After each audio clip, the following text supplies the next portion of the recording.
My name is Lyra Ella, and I am 28 years old. Last Tuesday, I woke up, put on my scrubs, and walked out my front door to go to work. My $35,000 Subaru Outback was gone. It was not towed. It was not hotwired by a stranger. My own parents snuck into my house while I was sleeping, took my spare key, and drove my car across town to give it to my unemployed 30-year-old brother. My mother sent me a 7-word text message. Jason needed the car. Take the subway. No apology, no discussion.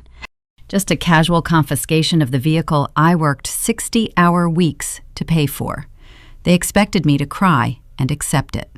What they did not know was that my insurance policy required a hardwired GPS tracker plugged directly into the dashboard. I did not take the subway. I pulled up an app on my phone, found the blinking blue dot sitting at my brother's apartment complex, and dialed 911 to report a grand theft auto. Before I tell you how this single phone call turned a family dispute into a federal felony case, please take a moment to like and subscribe to Sophia Told Stories. But only do this if this story truly resonates with you. And drop your age, your location, and your local time in the comments. I want to know exactly who and where you are right now. Now let me take you back to that exact morning. It was 6:15 a.m. The autumn air was crisp and biting. I stood on my front porch dressed in navy blue scrubs with my work badge clipped to my collar.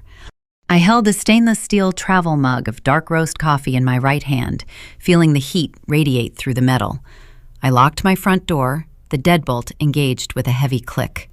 My schedule for the day was already running through my head. 3 post-op hip replacements in the northern suburbs, a stroke recovery patient at noon, and a teenager with a torn ACL by late afternoon. As a traveling physical therapist, my schedule is unrelenting. My ability to reach these vulnerable people relies entirely on my car. I stepped off the porch and looked toward my driveway. I stopped breathing. The morning mist was still clinging to the asphalt, but the space was empty. I waited for my brain to catch up with my eyes. I expected the familiar, metallic gray shape of my Subaru to materialize in the low light. It did not. I walked closer. My heart picked up a frantic, uneven rhythm. There was no shattered safety glass glittering on the pavement. There were no fresh tire marks indicating a rushed getaway. There was only a rectangular, dry patch of concrete where my car had been parked just 6 hours prior. My fingers went numb. The thermal mug slipped from my grip. It hit the driveway with a hollow crack. The plastic lid popped off, sending a wave of hot coffee splashing across my white sneakers. The dark liquid pooled into the cracks of the asphalt and steamed in the cold air. I barely registered the heat on my ankles. Panic seized my throat. I was already cycling through the nightmare of filing a police report and calling 5 different patients to explain why their physical therapist was stranded. Then my phone vibrated in my scrub pocket. I pulled it out. The screen glowed brightly in the dim morning light. The caller ID read a single word. Susan, my mother. I opened the notification. The message consisted of 7 brief, casually typed words that summarized 28 years of a twisted family dynamic. Jason needed the car. Take the subway. Jason is my older brother. He is 30 years old, perpetually finding himself, and apparently the new owner of my vehicle. The subway system does not even extend to the sprawling suburban neighborhoods where my patients live. Susan expected me to absorb the financial loss, figure out an impossible commute, and let her favored son joyride in my property. The cold air hit my face, but the icy calm that washed over my chest had nothing to do with the weather. This was the moment the ledger finally closed. To understand why my mother thought she could casually text away my vehicle, you have to understand the man who is currently sitting behind the steering wheel.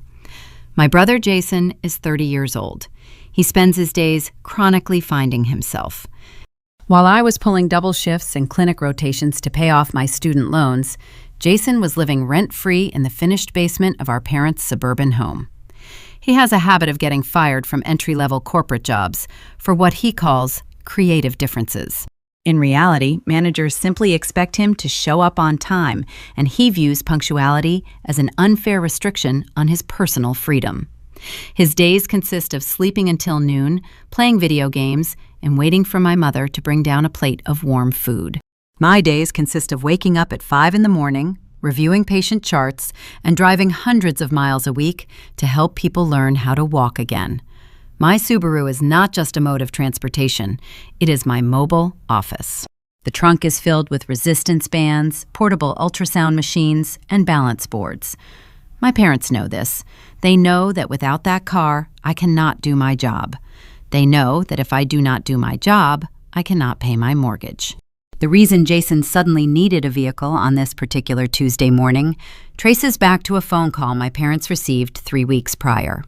It was a Saturday night. Jason had wrapped his silver sedan around a concrete retaining wall on the interstate. He was intoxicated. The police arrived, administered a breathalyzer, and arrested him for driving under the influence. Instead of letting him face the consequences of a self-inflicted disaster, Susan and Richard panicked. They rushed to the precinct, posted his bail, and hired a high-powered defense attorney who charges by the hour. That single legal retainer drained their immediate liquid savings. The lawyer managed to get the worst charges reduced, keeping Jason out of jail, but leaving him with a suspended license and a totaled car. The insurance payout went straight to the bank to cover the remaining auto loan, leaving Jason with nothing to drive. My parents could not afford to buy him a replacement vehicle. They had already sacrificed their financial comfort to shield him from a criminal record. So they looked around for a cheaper solution. They looked at me. I have always been the financial shock absorber for this family. I was conditioned from a young age to believe that my needs were secondary to Jason's emergencies. My mind drifted back to a specific evening 12 years ago. I was turning 16. I had spent the entire summer working long, tedious hours at a local diner, carrying heavy trays and cleaning up spills, carefully depositing every single dollar of my tips into a modest college savings account. I wanted to be a physical therapist, and I knew I had to fund that dream myself because my parents had made it clear that money was tight. On the evening of my 16th birthday, we gathered in our small kitchen. There was no party, there were no balloons. My mother handed me a thin paper envelope. Inside was a cheap drugstore greeting card with a generic printed message and a crisp $10 bill tucked behind the paper flap. I smiled and thanked her, swallowing the lump in my throat and trying to ignore the sting of disappointment.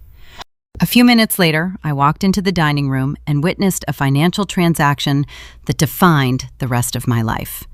Jason, who was 18 at the time, was sitting at the oak dining table. My father, Richard, was standing over him with a blue checkbook open. Jason had maxed out a high-interest credit card on expensive clothes, concert tickets, and weekend trips with his friends. The debt was suffocating him, and the collection agencies had started calling the house. I watched as my father wrote a check to clear the entire balance. The amount written on that slip of paper was nearly identical to the exact balance of my hard-earned college savings account. I stepped into the room and asked my father how he could afford to pay off Jason's crushing credit card debt. Richard closed the checkbook. He turned slowly and looked at me with eyes that were hard and unyielding. He did not blink. He told me they had to dip into the college fund to save Jason from financial ruin. My fund. The money I had scrubbed diner tables and poured endless cups of coffee to earn. When I protested, when my voice cracked with the sheer injustice of it all, my father delivered a lecture I never forgot. Family helps family, Lyra. He pointed a stern, uncompromising finger at my chest. Your brother made a mistake and he needs a clean slate. You are smart. You are capable. You can take out student loans. You can figure it out on your own. Do not be selfish when your own flesh and blood is struggling. I accepted it back then. I retreated to my bedroom, swallowed my tears, and internalized the lesson. I took out the maximum allowed federal student loans, worked 3 part-time jobs during undergrad, and pushed myself to the brink of exhaustion. I did it because I genuinely thought I owed them my compliance. I believed the narrative that Jason was fragile and needed constant protection, while I was strong and therefore expected to carry the heavy weight. I let them empty my bank account at 16, and I let them silence my objections for the next 12 years. But standing in my empty driveway at 28, staring at the cold coffee seeping into my white sneakers, the invisible ledger finally closed. The morning mist was lifting, revealing the ordinary suburban street around me. Neighbors were starting their engines. Kids were walking down the sidewalk to the school bus stop. The world was functioning normally, while my reality had just been hijacked by the very people who were supposed to protect my well-being. I realized, in that quiet, freezing moment, that the chronic scapegoating was not a passing phase.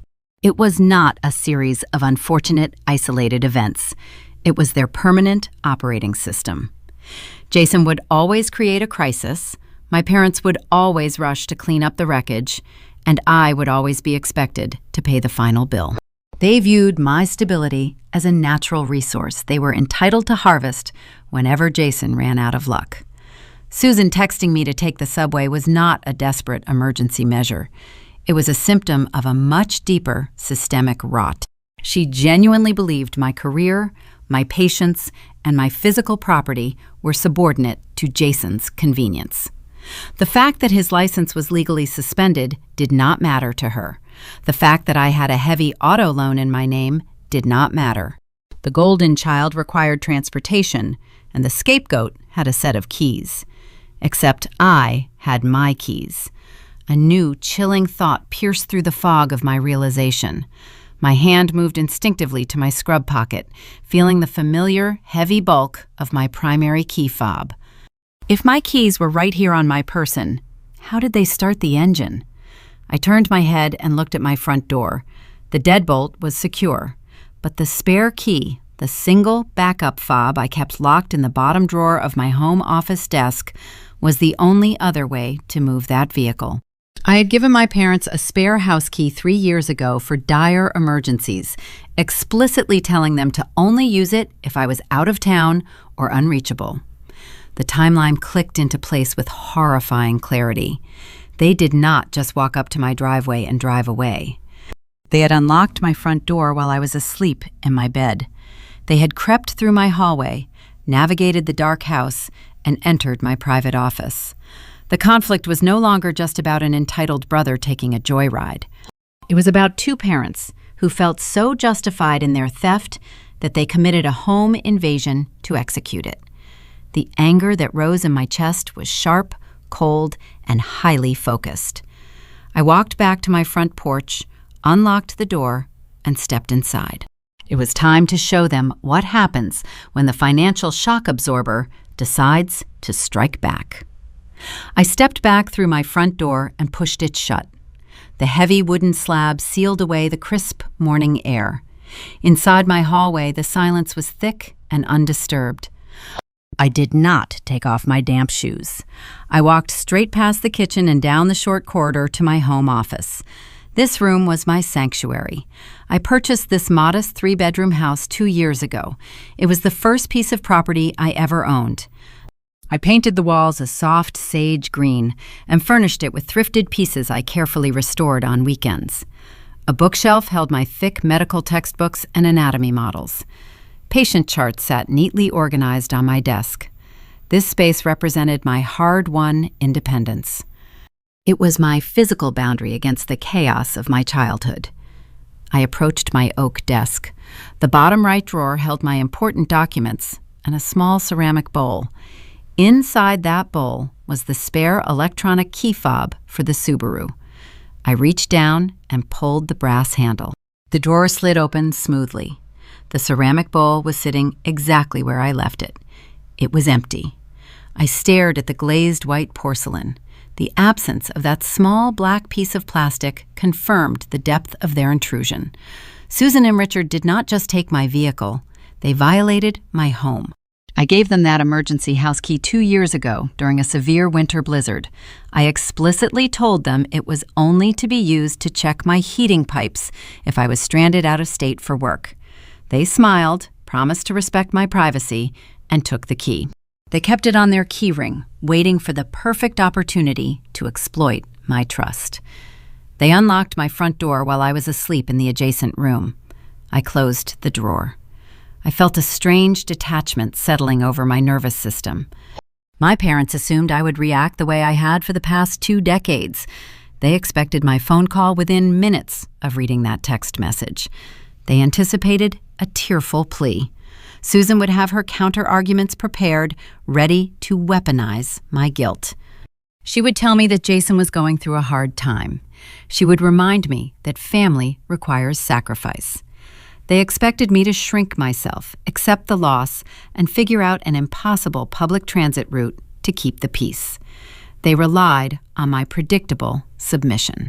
They needed me to be weak so Jason could be comfortable, but they overlooked a vital component of my independence. When I bought the Subaru, I financed it myself. I shopped for the most comprehensive auto insurance policy I could find.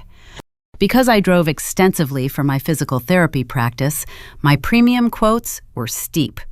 To lower my monthly rate, I enrolled in a strict safe driver program. The insurance company mailed me a small black diagnostic device.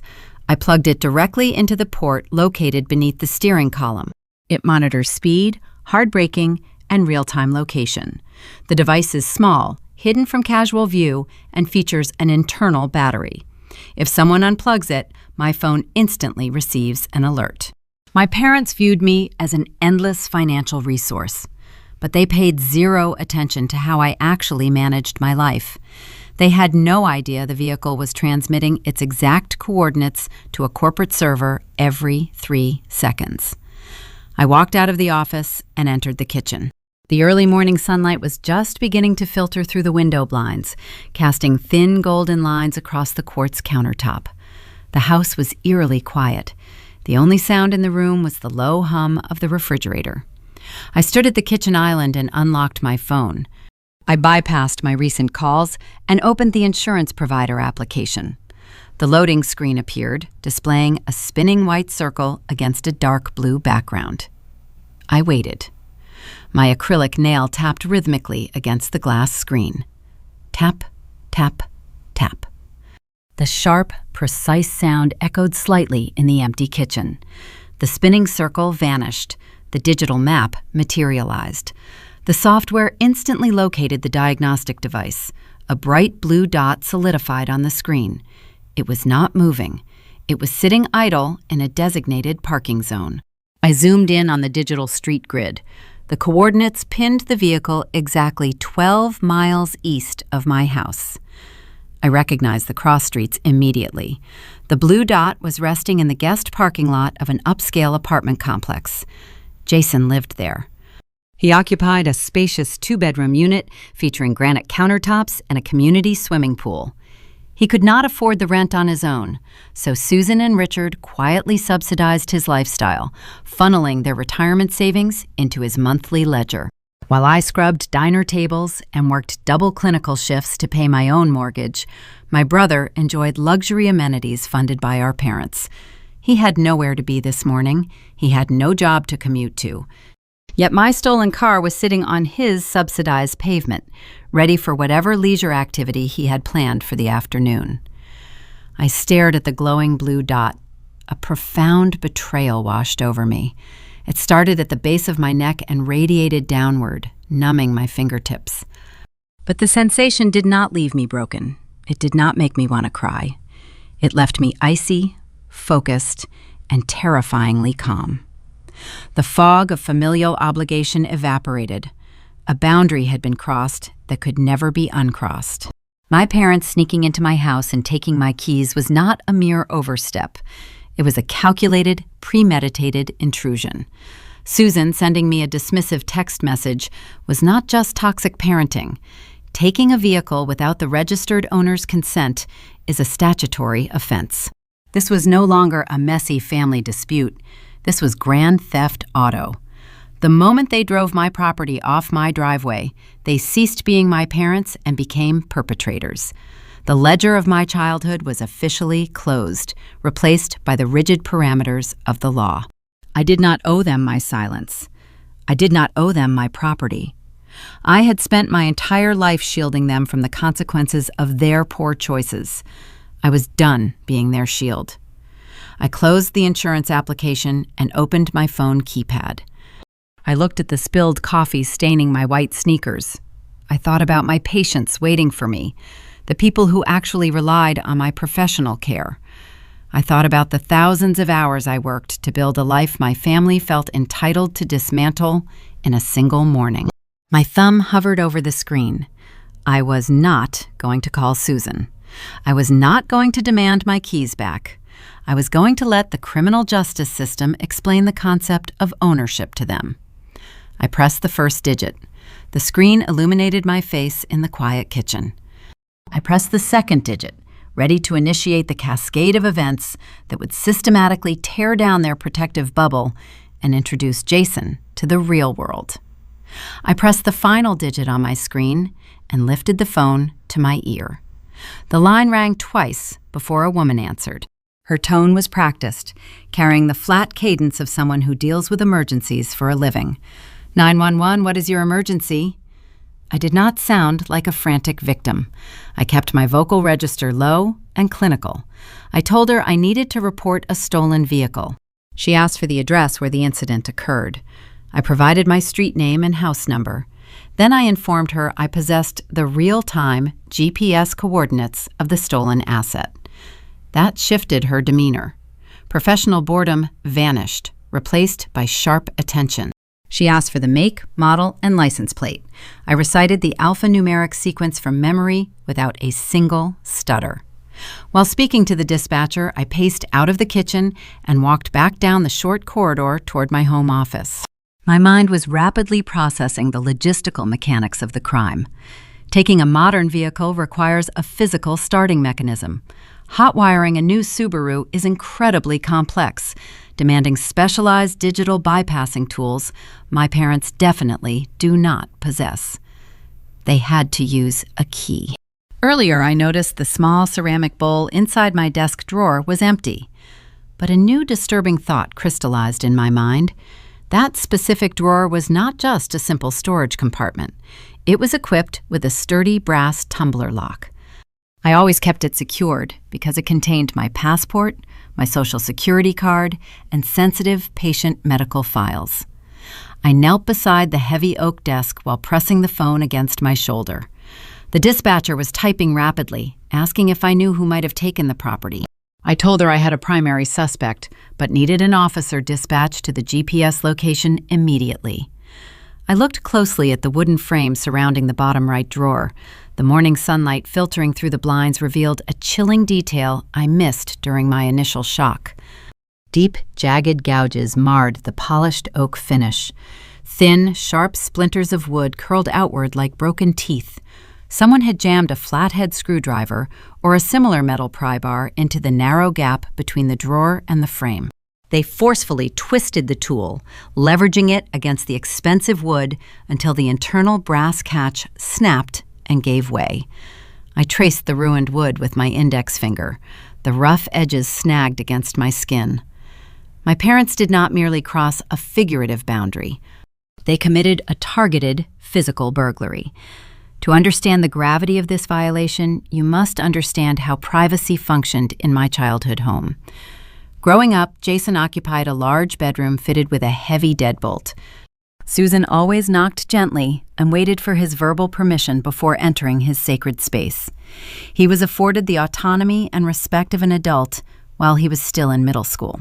My room had no lock. Richard removed the hardware when I was 10 years old, claiming that children hiding things bred dishonesty and rebellion. My parents routinely searched my school backpack, read my personal journals, and treated my physical space as open community territory. Any money I earned from neighborhood babysitting or mowing lawns was subject to sudden audits or confiscation if Jason needed extra cash for a weekend trip. My belongings were never truly mine. They were family assets held in a temporary trust until the golden child required them. They carried that exact entitlement into my adult life. Susan and Richard stood in my private sanctuary in the dead of night. They saw a locked drawer protecting my personal identity documents. Instead of turning around and walking away, they retrieved a tool and destroyed my property to get what they wanted. They felt entirely justified breaking apart. The sheer audacity of their entitlement was breathtaking.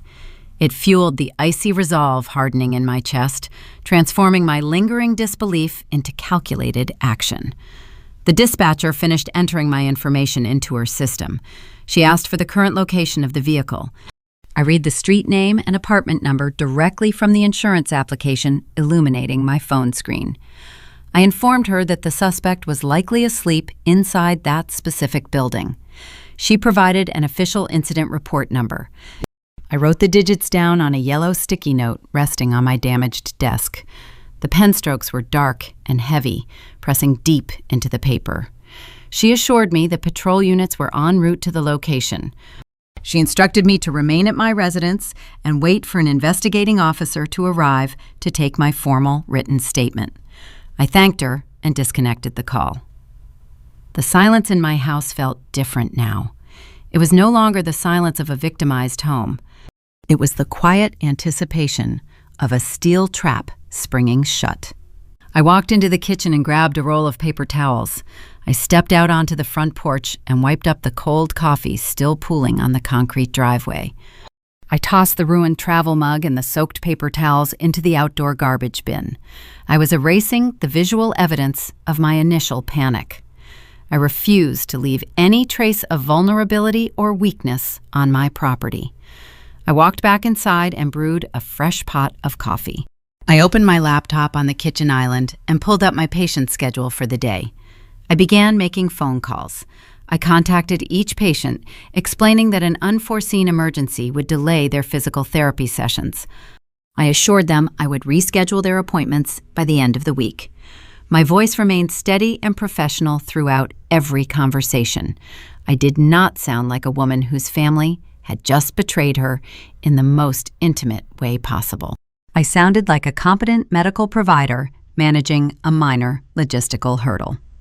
I was compartmentalizing the trauma, locking it away behind a thick wall of clinical efficiency.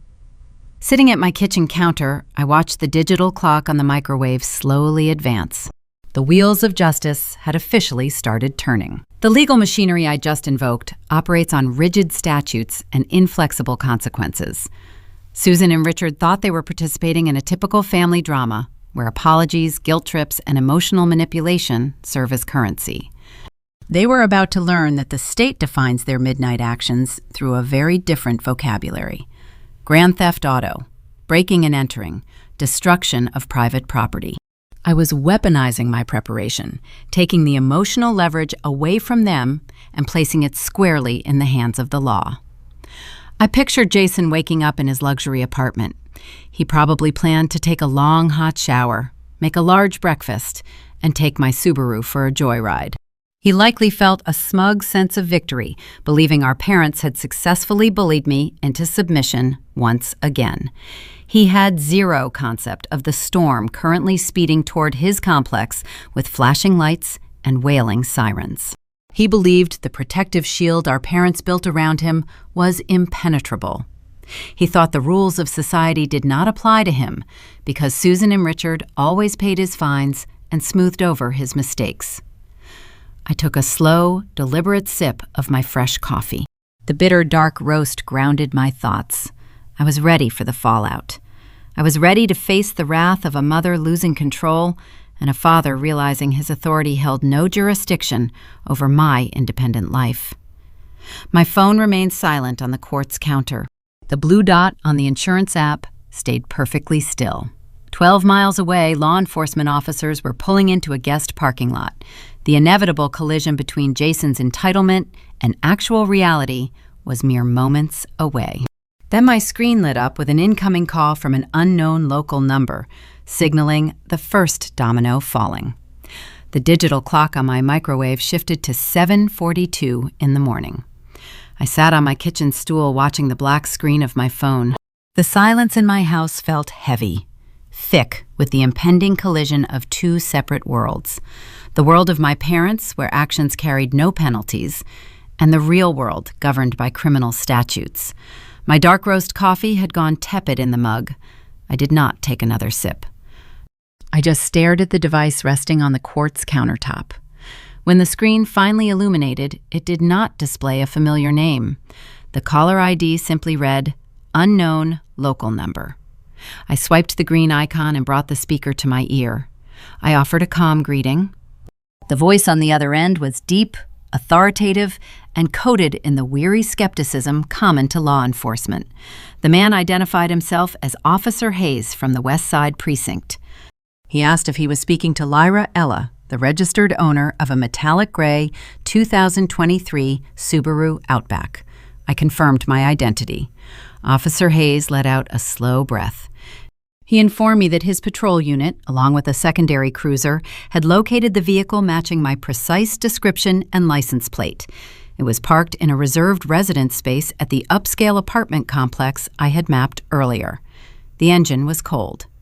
The asset was physically secured. Then his tone shifted from procedural to investigative. He told me they had knocked on the door of the corresponding apartment unit and made contact with a man identifying himself as Jason Ella. The officer paused, likely waiting for me to panic or retract my report. Police departments despise responding to familial civil disputes. They hate untangling messy domestic arguments disguised as property crimes.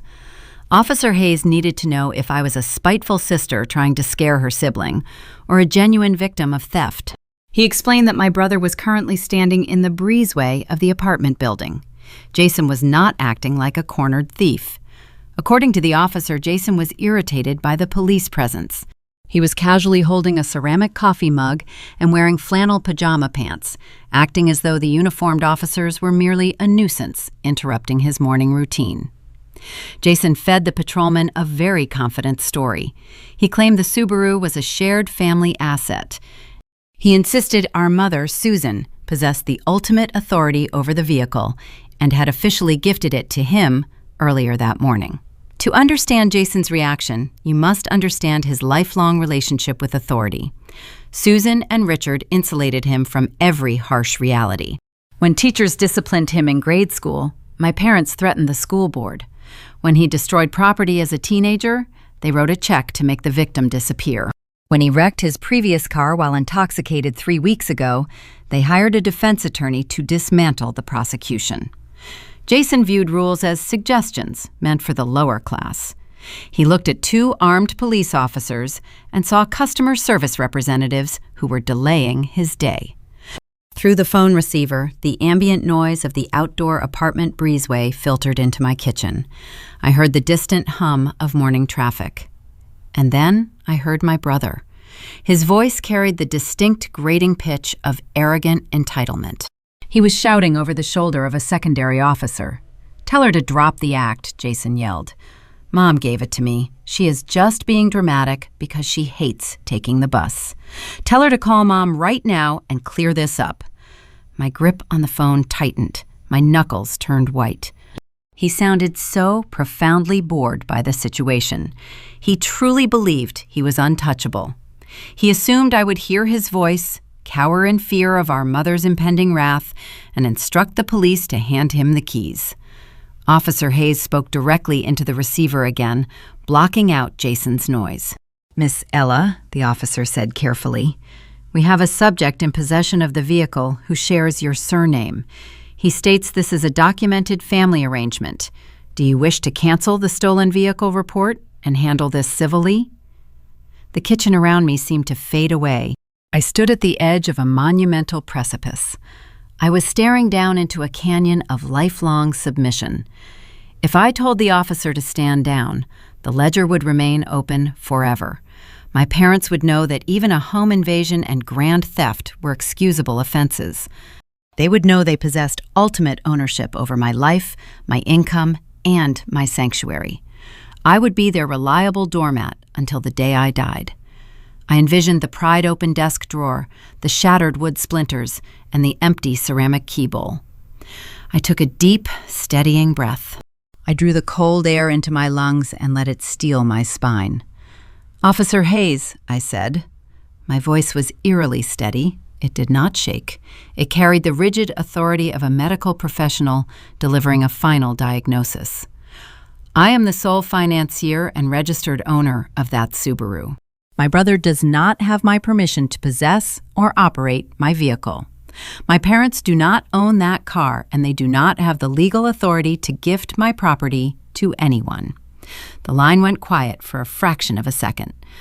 I pressed forward, ensuring there was zero ambiguity left for the patrolman to interpret.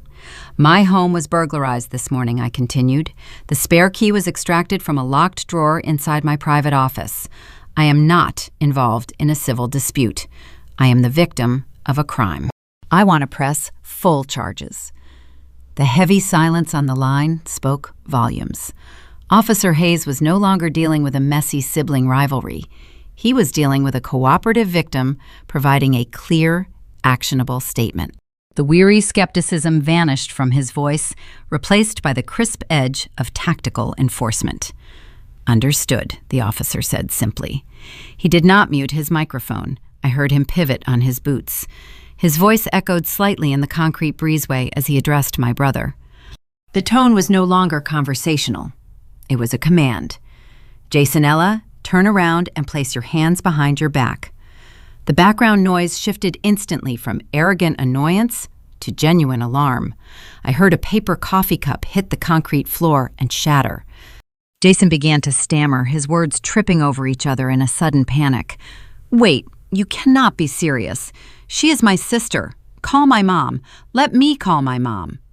There was a brief muffled scuffle, the sound of fabric rustling and heavy boots shifting on the pavement. Jason let out a sharp gasp of indignation, protesting that they were hurting his shoulder. Then I heard it. It was a sharp, distinct, metallic ratcheting sound. Click, click, click. The heavy steel handcuffs locked around his wrists. That precise mechanical noise traveled through the cellular network and filled my quiet kitchen. It was the sound of actual, undeniable consequences. It was the exact sound of the protective bubble Susan and Richard had spent 3 decades inflating, finally bursting into nothingness. Jason was no longer the golden child receiving a slap on the wrist. He was a criminal suspect being detained in front of his affluent neighbors. Officer Hayes returned his mouth to the receiver. He sounded slightly out of breath, but entirely in control. "Suspect is in custody, ma'am. We will be transporting him to the West Side Precinct for booking. A tow truck is en route to securely transport your vehicle to the municipal impound lot for processing. You will need to bring your title and registration to claim it once the hold is released." I thanked the officer for his prompt professionalism. He provided his badge number and ended the call. I lowered the phone from my ear and set it down. I stood alone in the morning light. I had done it. I had officially introduced my brother to the real world. A strange, profound peace settled over my shoulders. I felt lighter than I had in years. The terrifying leap into the unknown was over, and I had landed firmly on my own 2 feet. But the peace was incredibly short-lived. I barely had time to process the magnitude of the arrest before my phone erupted. The device buzzed insistently against the quartz countertop, the sudden noise startling me out of my calm. The screen flashed with a bright, demanding light. 14 missed calls registered in the span of 3 minutes. The caller ID glared at me, displaying a name that no longer commanded my obedience, but promised an incoming war. Susan. The text messages began flooding in, a rapid, relentless barrage of panic that signaled the beginning of a much larger battle. The golden boy was in a holding cell, and the architects of his entitlement had just realized their favorite punching bag was holding the keys to his cage. 10 minutes had passed since Officer Hayes ended the call. The adrenaline that had propelled me through the morning was beginning to recede, leaving behind a sharp, clinical clarity. I remained seated on my kitchen stool. The early sunlight now filled the room, casting long shadows across the hardwood floor. I stared at my dark phone screen resting on the counter. The quiet in my house was profound, but I knew it was fragile. I had just initiated the arrest of the golden child. The architects of his entitlement were about to realize their favorite shock absorber had suddenly turned into a concrete wall. The device vibrated. The sudden mechanical buzz against the quartz countertop was jarring. The screen illuminated, displaying a photo of my mother smiling at a holiday dinner from 3 years ago. The caller ID read Susan. I did not reach for the device. I watched it ring. The incoming call screen vanished, logging a missed connection. 2 seconds later, the vibration resumed. Susan was calling again. She called a third time, then a fourth. The pattern continued with relentless urgency. 14 missed calls registered in the span of 7 minutes. To comprehend the significance of those 14 missed calls, you have to understand my mother's preferred method of psychological warfare. Susan was a master of the silent treatment. Whenever I failed to meet her expectations, whenever I refused to hand over my savings or requested basic respect, she would withdraw her affection. She would ignore my calls for weeks, acting as though I had ceased to exist, until the sheer weight of the isolation forced me to apologize for offenses I never committed. Silence was her weapon of choice. It was designed to induce panic and compliance. But this morning, the roles were reversed. I was the one holding the silence, and Susan was the one panicking. The withdrawal of my compliance had fractured her reality. She could no longer rely on her passive-aggressive tactics. Her son was sitting in the back of a police cruiser in his pajamas, and her usual methods of control were useless. When the phone calls went unanswered, the text messages began. The notifications stacked rapidly on my lock screen. I swiped upward to open the conversation thread. I did not type a response. I just watched the digital interface. At the bottom of the screen, a small typing indicator appeared. 3 little gray dots danced inside a pale oval. I sat back and observed those 3 dots. They would appear, hover for several seconds, freeze, and then vanish. A moment later, they would reappear. That simple animation told an entire story. Susan was typing, deleting, rethinking, and retyping. Her usual scripts were failing her. She was frantically trying to calibrate the exact combination of words that would force me back into my designated role as the obedient scapegoat. I could almost picture her pacing across her living room floor, her thumbs flying across her keypad, her face flushed with indignation. The loss of control was manifesting in real time through those hesitant, disappearing dots. Finally, the first message broke through. How could you do this to your own brother? It was a classic opening move. She positioned Jason as the ultimate victim and me as the unfeeling aggressor. There was no acknowledgement of the home invasion. There was no recognition of the stolen vehicle. In her mind, the core offense was not the theft of my property. The core offense was my refusal to suffer the loss quietly. A second message materialized. Call the police right now and tell them it was a misunderstanding. Tell them he had permission to drive it. I read the word misunderstanding and felt a cold smile form on my lips. That noun was the cornerstone of the Ella family vocabulary. When Jason was caught plagiarizing a term paper in high school, Susan told the principal it was a misunderstanding. When he destroyed a neighbor's pristine landscaping with his truck, Richard handed them a check and called it a misunderstanding. They used that word to sanitize his reckless behavior, transforming intentional damage into harmless accidents. Susan actually believed she could apply that same sanitizing word to a felony grand theft auto. She expected me to perjure myself, lie to law enforcement, and claim I had consented to a midnight burglary. The 3 gray dots appeared again. This time, they stayed active for a long duration. Susan was preparing her final tactic. When guilt and demands fail, the toxic parent resorts to the ultimate threat. The text bubble populated on my screen. If you do not drop these charges right now, you are dead to this family. I stared at that sentence. You are dead to this family. For 28 years, that specific threat had been the invisible current running beneath every interaction I had with my parents. It was the leverage they used to extract my compliance. They knew I craved their approval. They knew I wanted a normal, loving relationship with the people who raised me. They constantly dangled their conditional love just out of my reach, promising that if I sacrificed just a little bit more of my own stability, I would finally earn my place at their table. Reading those words in stark black and white text, I expected to feel devastated.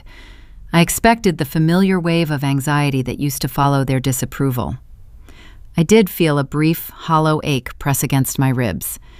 It was a fleeting pang of grief, but I was not grieving the parents who sent that text. I was grieving the parents I wished I had. I was mourning the supportive, rational family I deserved, but never received. That brief sorrow was quickly swallowed by a rising tide of righteous anger. The clarity I gained earlier solidified into ironclad resolve. The ledger was closed. The emotional blackmail had lost its power. They could no longer threaten to take away a family dynamic that only existed to drain me.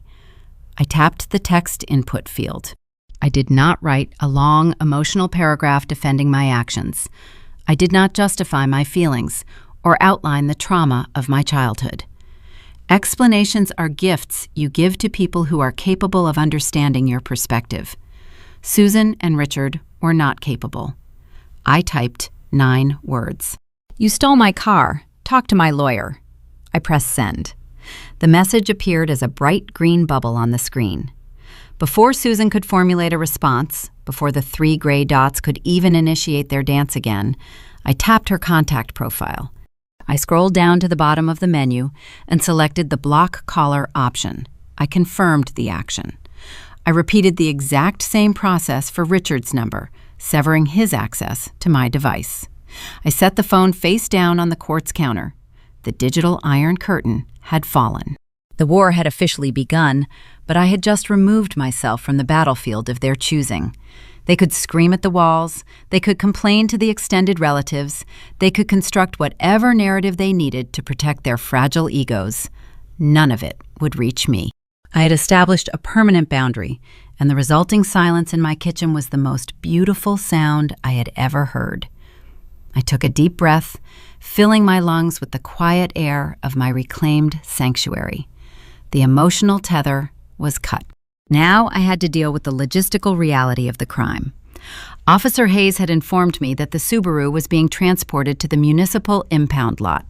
He told me I would need to present the title and my vehicle registration to prove ownership and secure its release. The tow truck was likely already securing the asset. I needed to act quickly to minimize the daily storage fees.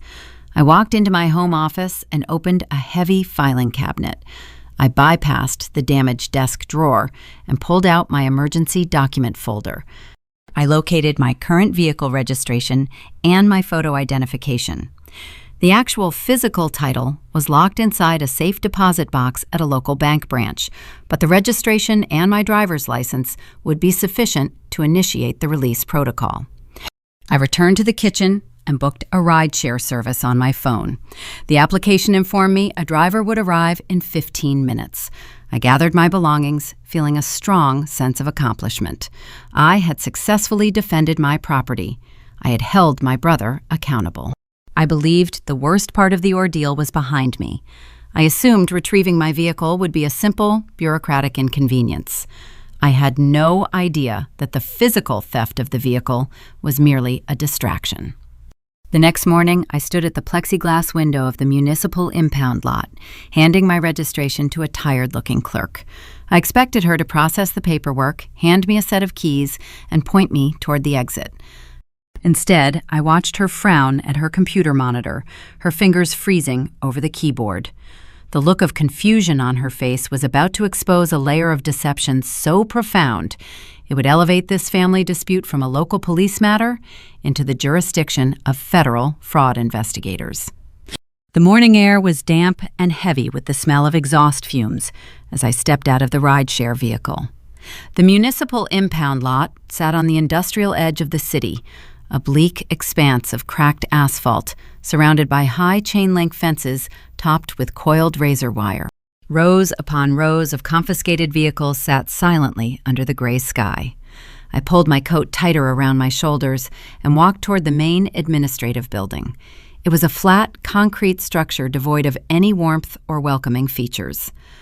I expected a tedious morning of bureaucratic red tape, a few expensive release fees, and a quiet drive back to my sanctuary. I pulled open the heavy metal door. The interior smelled of stale coffee and floor wax. A row of plastic chairs lined the waiting area. I walked straight to the thick plexiglass window serving as the main reception desk. A clerk sat on the other side, her eyes fixed on a dual monitor setup. She wore a faded blue polo shirt and carried the exhausted expression of someone who deals with angry people for a living. I slid my driver's license and my current vehicle registration through the narrow slot at the bottom of the glass barrier. I stated my name and explained that the West Side Precinct instructed me to retrieve my recovered property. The clerk did not offer a greeting. She simply took the documents, typed my alphanumeric license plate into her keyboard, and waited for the system to populate. I stood there listening to the rhythmic clicking of her keystrokes. I felt a lingering sense of victory from the previous day. I had drawn a line in the sand.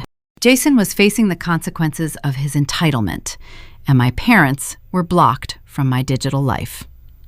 I assumed the hardest part of the ordeal was finished. I was preparing to pay the towing invoice and return to my patients. The rhythmic clicking stopped. The clerk leaned closer to her left monitor, her brow furrowed. She scrolled down, highlighted a section of text, and then pressed a different key combination. Her frown deepened. She picked up my registration card, looked at the name printed on the paper, and then looked back at the screen. "Miss Ella," she said, her voice muffled through the speaker system mounted on the glass, "there is a flag on this vehicle identification number. I cannot process the release." I adjusted my posture, assuming there was a simple administrative delay from the police department. I explained that Officer Hayes arrested the unauthorized driver yesterday morning, and the police report should clearly list me as the sole owner. The clerk shook her head. "The police hold is clear. We received the authorization from the precinct. The flag is originating from the Department of Motor Vehicles database." She turned her head and called out to a man sitting at a desk in the back office. "Supervisor, I need you at window 3. We have a contested title issue." The blood drained from my face, leaving my cheeks cold and numb. A contested title issue made zero logical sense. A tall, heavy-set man with a silver name tag walked over to the window. He reviewed my identification and then scanned the information displayed on the monitor. He let out a long sigh, a sound indicating a complicated, messy situation. "Miss Ella," the supervisor began, resting his hands on the counter. "According to the state registry, a title transfer and ownership reassignment were initiated for this specific VIN yesterday afternoon. The system shows the new registered owner is listed as Jason Ella." The concrete floor beneath my feet felt as though it was tilting. The air in the room grew thin. I stared at the supervisor, trying to process the sequence of words he just delivered. "That is impossible," I stated. My voice was tight, stripped of its usual professional warmth. "I hold the original physical title. It is secured inside a steel safe deposit box at my bank. I have never signed a transfer document. I have never authorized a sale or a gift." The supervisor did not argue. He simply rotated his right monitor outward so the screen faced the plexiglass window. The harsh, fluorescent lights mounted on the ceiling reflected off the glass, creating a stark, blinding glare. He pointed a thick index finger at a scanned PDF document displayed on the software interface. It was a duplicate title request and a transfer of ownership form. The document was filled out in blue ink. It listed my name as the seller and Jason as the buyer. The sale price was listed as $1 single. I stepped closer to the glass, squinting against the harsh glare. My eyes traced the lines of the scanned paper until they landed on the bottom right corner, the signature line. Someone had signed my name. It was not my handwriting. The loops on the letters were wrong. The pressure applied to the pen was uneven and shaky. It was a crude, hurried imitation drawn by someone trying to replicate a signature from memory. I recognized the distinct inward slant on the letter L. It was the exact same slant my mother used when she signed my permission slips in high school. Susan had forged my signature. The realization hit me with the force of a physical blow. Taking the physical key from my home office was a burglary. Driving the car away was theft. But walking into a government office, requesting a duplicate title under false pretenses, and forging a signature on a state document to transfer a high-value asset was an entirely different category of offense. My parents did not just want Jason to have a temporary ride. They wanted to legally, permanently strip me of my property and place it under his name. To comprehend the sheer audacity of this crime, you have to look at the timeline. While Jason was sitting in a holding cell yesterday, Susan and Richard were not just calling my phone to harass me. They were actively executing a scheme to undermine my legal ownership. They knew Jason could not insure a vehicle he did not own. They knew the police would eventually return the asset to me. To prevent that, they needed to make him the legal owner on paper. They expedited the paperwork, likely paying the extra administrative fees to push the request through the system faster. They utilized my identity to commit a felony. This was no longer a local dispute over a borrowed item. This was identity theft. It was forgery. It was fraud. The conflict had just mutated from a simple police report into a multi-count federal and state felony case. The ledger I thought I closed yesterday was actually filled with forged entries. The supervisor turned the monitor back toward his desk. Because the DMV system shows a pending transfer, he explained, this vehicle is now considered contested property. The impound lot is legally prohibited from releasing it to either party until the fraud flag is cleared by an investigating detective or a civil court judge. Your asset is frozen. I stood in the bleak waiting room, staring at the empty slot beneath the plexiglass. My property was trapped behind a chain-link fence, held hostage by the state because my parents decided the law did not apply to them. They forged government documents with the same casual entitlement they used to drain my childhood savings account. They believed their desire to protect Jason superseded the criminal code. I did not argue with the supervisor. The impound lot employees were just following rigid municipal protocols. Yelling at them would accomplish nothing. I asked for a printed copy of the scanned forgery, citing my need to provide it to the police. The supervisor complied, sliding a warm piece of printer paper through the slot along with my identification. I took the paper, folded it carefully in half, and walked out of the concrete building. The cold, damp air hit my face again. I stood on the cracked asphalt parking lot, holding the physical proof of my mother's betrayal in my hand. Susan and Richard thought they had outsmarted me. They thought changing the name on a digital registry would force me to surrender. They believed their aggressive paperwork would intimidate me into dropping the charges against Jason. They underestimated the depth of my resolve. They provided me with the exact ammunition required to dismantle their entire lives. I pulled my phone from my pocket. The standard police report I filed yesterday was no longer adequate. A patrol officer handling stolen cars could not unravel a fraudulent title transfer and identity theft. I needed a different caliber of professional intervention. I needed someone who understood the intricate mechanics of financial crimes, someone who could navigate the complex web of forged documents and expedite court orders. I scrolled through my contact list, bypassing the blocked numbers of my family members. My fingers stopped on a specific name. It was time to build a strategy. I was no longer just a victim reacting to a theft. I was a plaintiff preparing for war, and I needed to recruit a vanguard who fought dirty in the legal realm. The trap my parents built for me was about to snap shut on their own wrists. I did not walk back to the rideshare pickup zone. I returned to the bleak concrete interior of the impound lot administrative building and found an empty plastic chair in the far corner of the waiting room. The folded piece of printer paper bearing my mother's crude forgery felt heavy in my palm. My phone was silent. The blocked numbers ensured my parents could no longer reach me with their escalating threats. But I needed to reach someone else. I needed a vanguard. I scrolled through my contacts and pressed the call button for Chloe. We met during our undergraduate anatomy lab. While I pursued physical therapy, she pivoted to pre-law and eventually became a senior paralegal at a prominent criminal defense firm downtown. Chloe grew up in a household very similar to mine, navigating the turbulent waters of conditional love and shifting goalposts. Because of our shared history, she never required long emotional explanations. She answered on the second ring. I did not waste time with pleasantries. I gave her a concise, chronological summary of the morning. I detailed the missing vehicle, the broken desk drawer, the GPS tracker, the police response, Jason's arrest, and the ultimate discovery at the impound window. Chloe did not gasp. She did not offer empty platitudes or generic sympathy. Sympathy is useless when you are standing on a battlefield. She offered pure, calculated strategy. She instructed me to take a clear photograph of the forged title request and send it to her encrypted messaging application. She told me to sit tight, drink a glass of water, and wait for her text.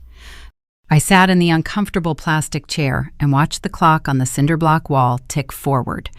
Less than 3 hours later, my phone vibrated with a calendar invitation and a downtown address. Chloe had orchestrated a consultation with a senior partner at her firm. I left the industrial edge of the city and traveled to a sleek glass high-rise in the financial district.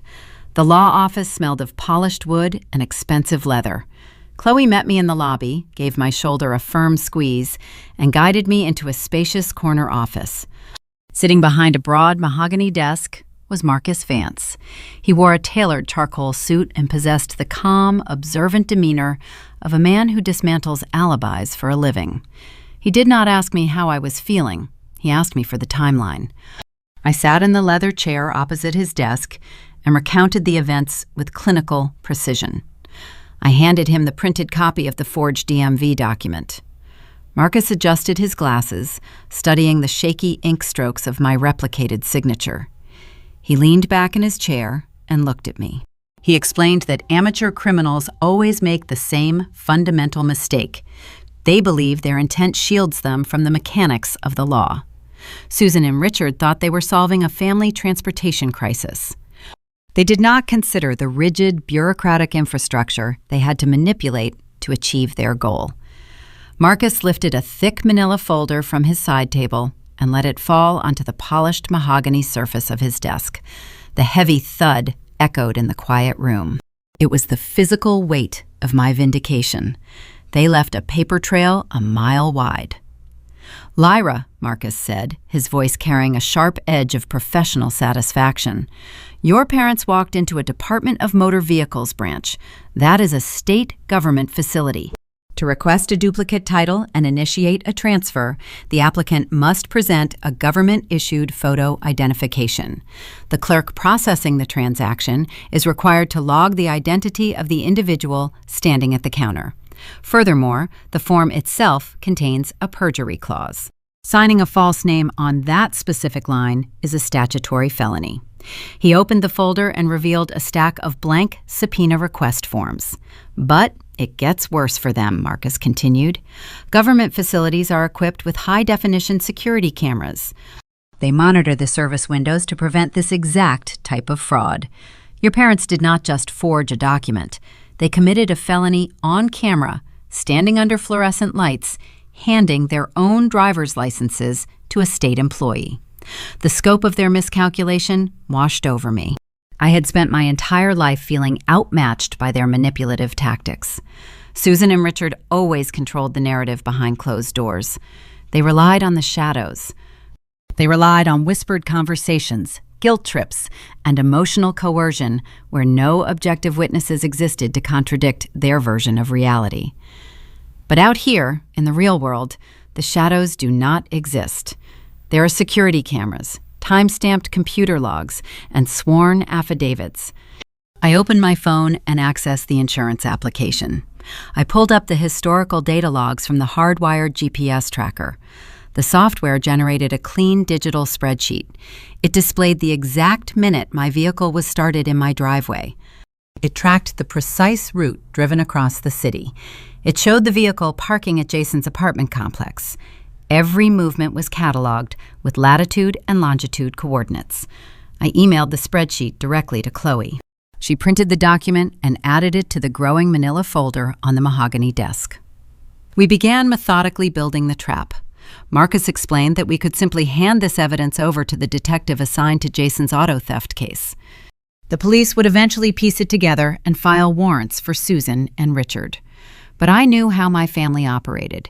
If the police quietly arrested them, my parents would spin the narrative to the extended relatives. They would claim I filed a false police report. They would paint themselves as tragic victims of a vindictive, unstable daughter. They would use the family gossip network to assassinate my character, ensuring I was ostracized by every aunt, uncle, and cousin in our directory. I told Marcus I needed something more definitive. I would not just send them to jail.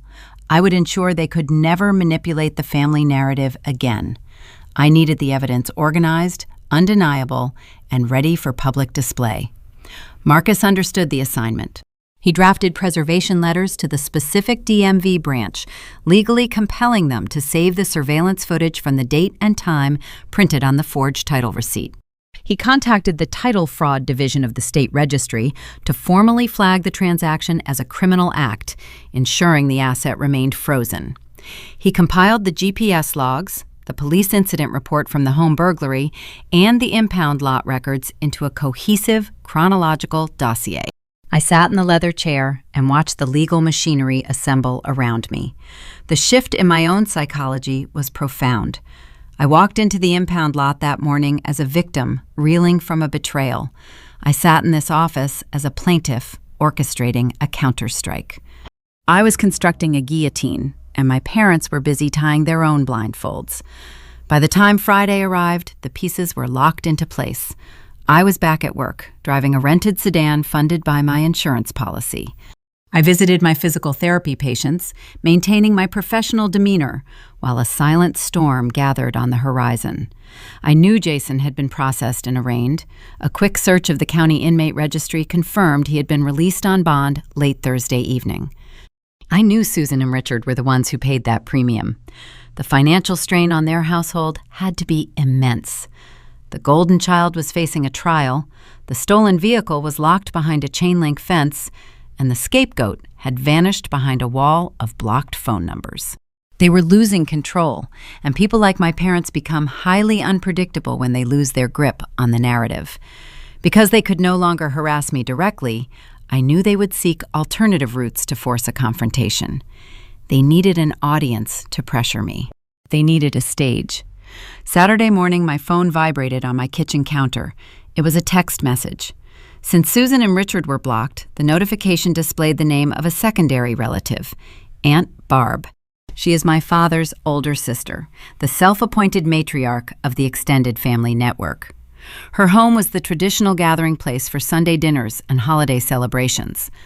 Aunt Barb prided herself on keeping the family united, which usually meant pressuring the victims of toxic behavior to apologize to their abusers, just to keep the peace. I opened the message. The tone was sickeningly sweet, attempting to mask a clear ulterior motive. The trap was finally baited, and the invitation to my own ambush was waiting on the screen. The text message notification illuminated my phone screen on Saturday morning. Because my parents remained digitally blocked from my life, the incoming alert displayed a different name. It read Aunt Barb. To understand the significance of this specific relative reaching out, you must understand the hierarchy of my extended family. Barbara is my father's older sister. She functions as the self-appointed matriarch of the Ella clan. Her sprawling suburban home is the traditional gathering place for every holiday, summer cookout, and Sunday dinner. More importantly, Aunt Barb serves as the designated enforcer of the family status quo. Her primary role is keeping the peace, a concept she defines as forcing the victims of toxic behavior to silently forgive their abusers. Whenever a conflict arose during my childhood, Barb was the person dispatched to smooth things over. She utilized a specific brand of weaponized guilt, reminding everyone that blood is thicker than water and holding grudges is a character flaw. I stared at the glowing screen. I knew my parents were using her as a proxy. Susan and Richard were locked out of my communication channels. They needed a conduit to reach me, and Barb was their most reliable tool. I also knew the urgency behind their proxy outreach. A quick search of the county inmate registry on Friday afternoon confirmed a significant development. Jason was no longer sitting in a municipal holding cell. He had been released pending trial. Because he was already serving probation for his previous driving under the influence conviction, the judge did not grant him a standard personal recognizance release. The magistrate set a substantial cash bond for the grand theft auto charge. My parents did not possess that kind of liquid capital.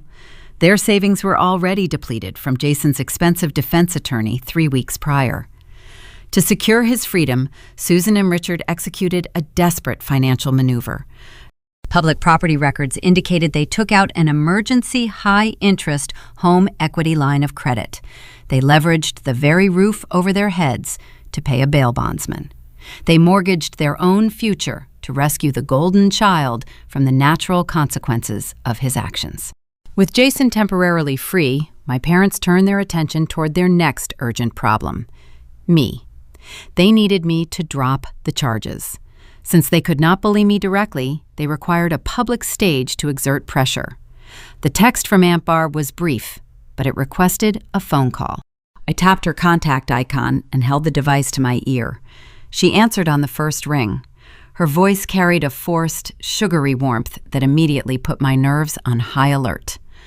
"Lyra, sweetheart, it is so good to hear your voice," Barb crooned. "We are hosting a casual family barbecue tomorrow afternoon at my house. We really want you to come by. Just a small get-together. No drama, I promise. We just want to see you." I listened to her practiced tone. I translated the hidden meaning beneath her words with flawless accuracy. There was no casual barbecue. This was a carefully orchestrated ambush. I knew exactly what my parents had spent the last 48 hours doing. Susan and Richard had undoubtedly activated the family phone tree. They spun a tragic sob story to every aunt, uncle, and cousin in the directory. They painted me as the unstable, vindictive daughter. They likely claimed the car situation was a simple misunderstanding about borrowing a vehicle, omitting the midnight burglary and the stolen key. They portrayed themselves as heartbroken parents watching their cruel daughter try to ruin her poor brother's life over a piece of metal. They needed the extended family to view me as the villain. They needed the collective weight of their judgment to force my surrender. The old version of Lyra would have panicked. In the past, the mere thought of facing a unified front of disappointed relatives would induce a severe anxiety attack. I would have fabricated a schedule conflict, claimed I was working a double shift at the clinic, and hidden inside my house to avoid the confrontation. I would have allowed their false narrative to become the accepted truth simply because I feared the confrontation. The new version of Lyra felt an entirely different sensation. A cold, sharp thrill of anticipation coursed through my veins. They wanted an audience. They wanted a public theater to perform their martyrdom. "I intend to be there," I told Aunt Barb. My voice was smooth, betraying zero hesitation. 2 o'clock works perfectly for my schedule. She seemed slightly taken aback by my quick compliance, but she recovered swiftly, praising my decision and ending the call.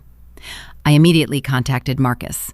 I drove downtown to his sleek corner office in the financial district to review our strategy. I sat across the mahogany desk and explained the impending Sunday gathering. I outlined the cast of characters, the expected guilt trips, and the psychological warfare my parents planned to deploy. Marcus leaned back in his leather executive chair.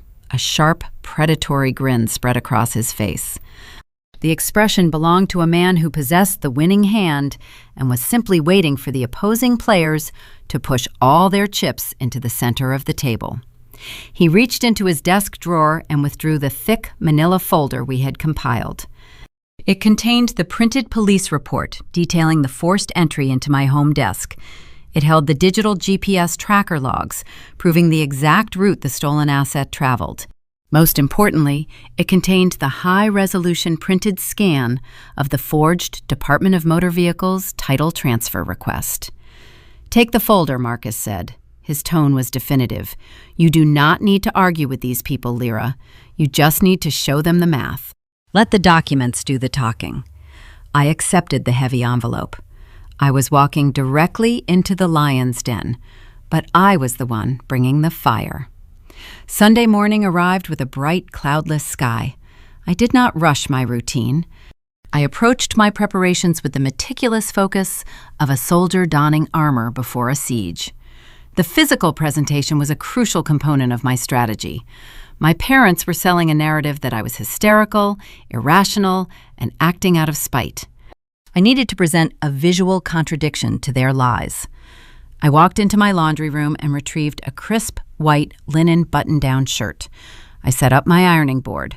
I filled the reservoir of the heavy iron with distilled water and plugged the appliance into the wall outlet. This was my quiet moment of centering. The hot metal plate glided smoothly over the woven fabric. A sharp hiss of steam erupted, pressing sharp, immaculate creases into the sleeves. The scent of clean, hot cotton filled the small space. Every deliberate pass of the iron smoothed away any lingering anxiety. I paired the pristine white shirt with tailored black slacks and polished leather loafers.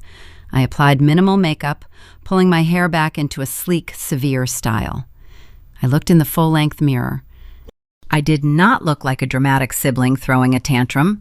I looked like a high-powered executive preparing for a hostile corporate takeover. I was projecting invulnerability. The visual contrast between my composed exterior and the chaotic accusations my family planned to hurl would speak volumes before I even opened my mouth.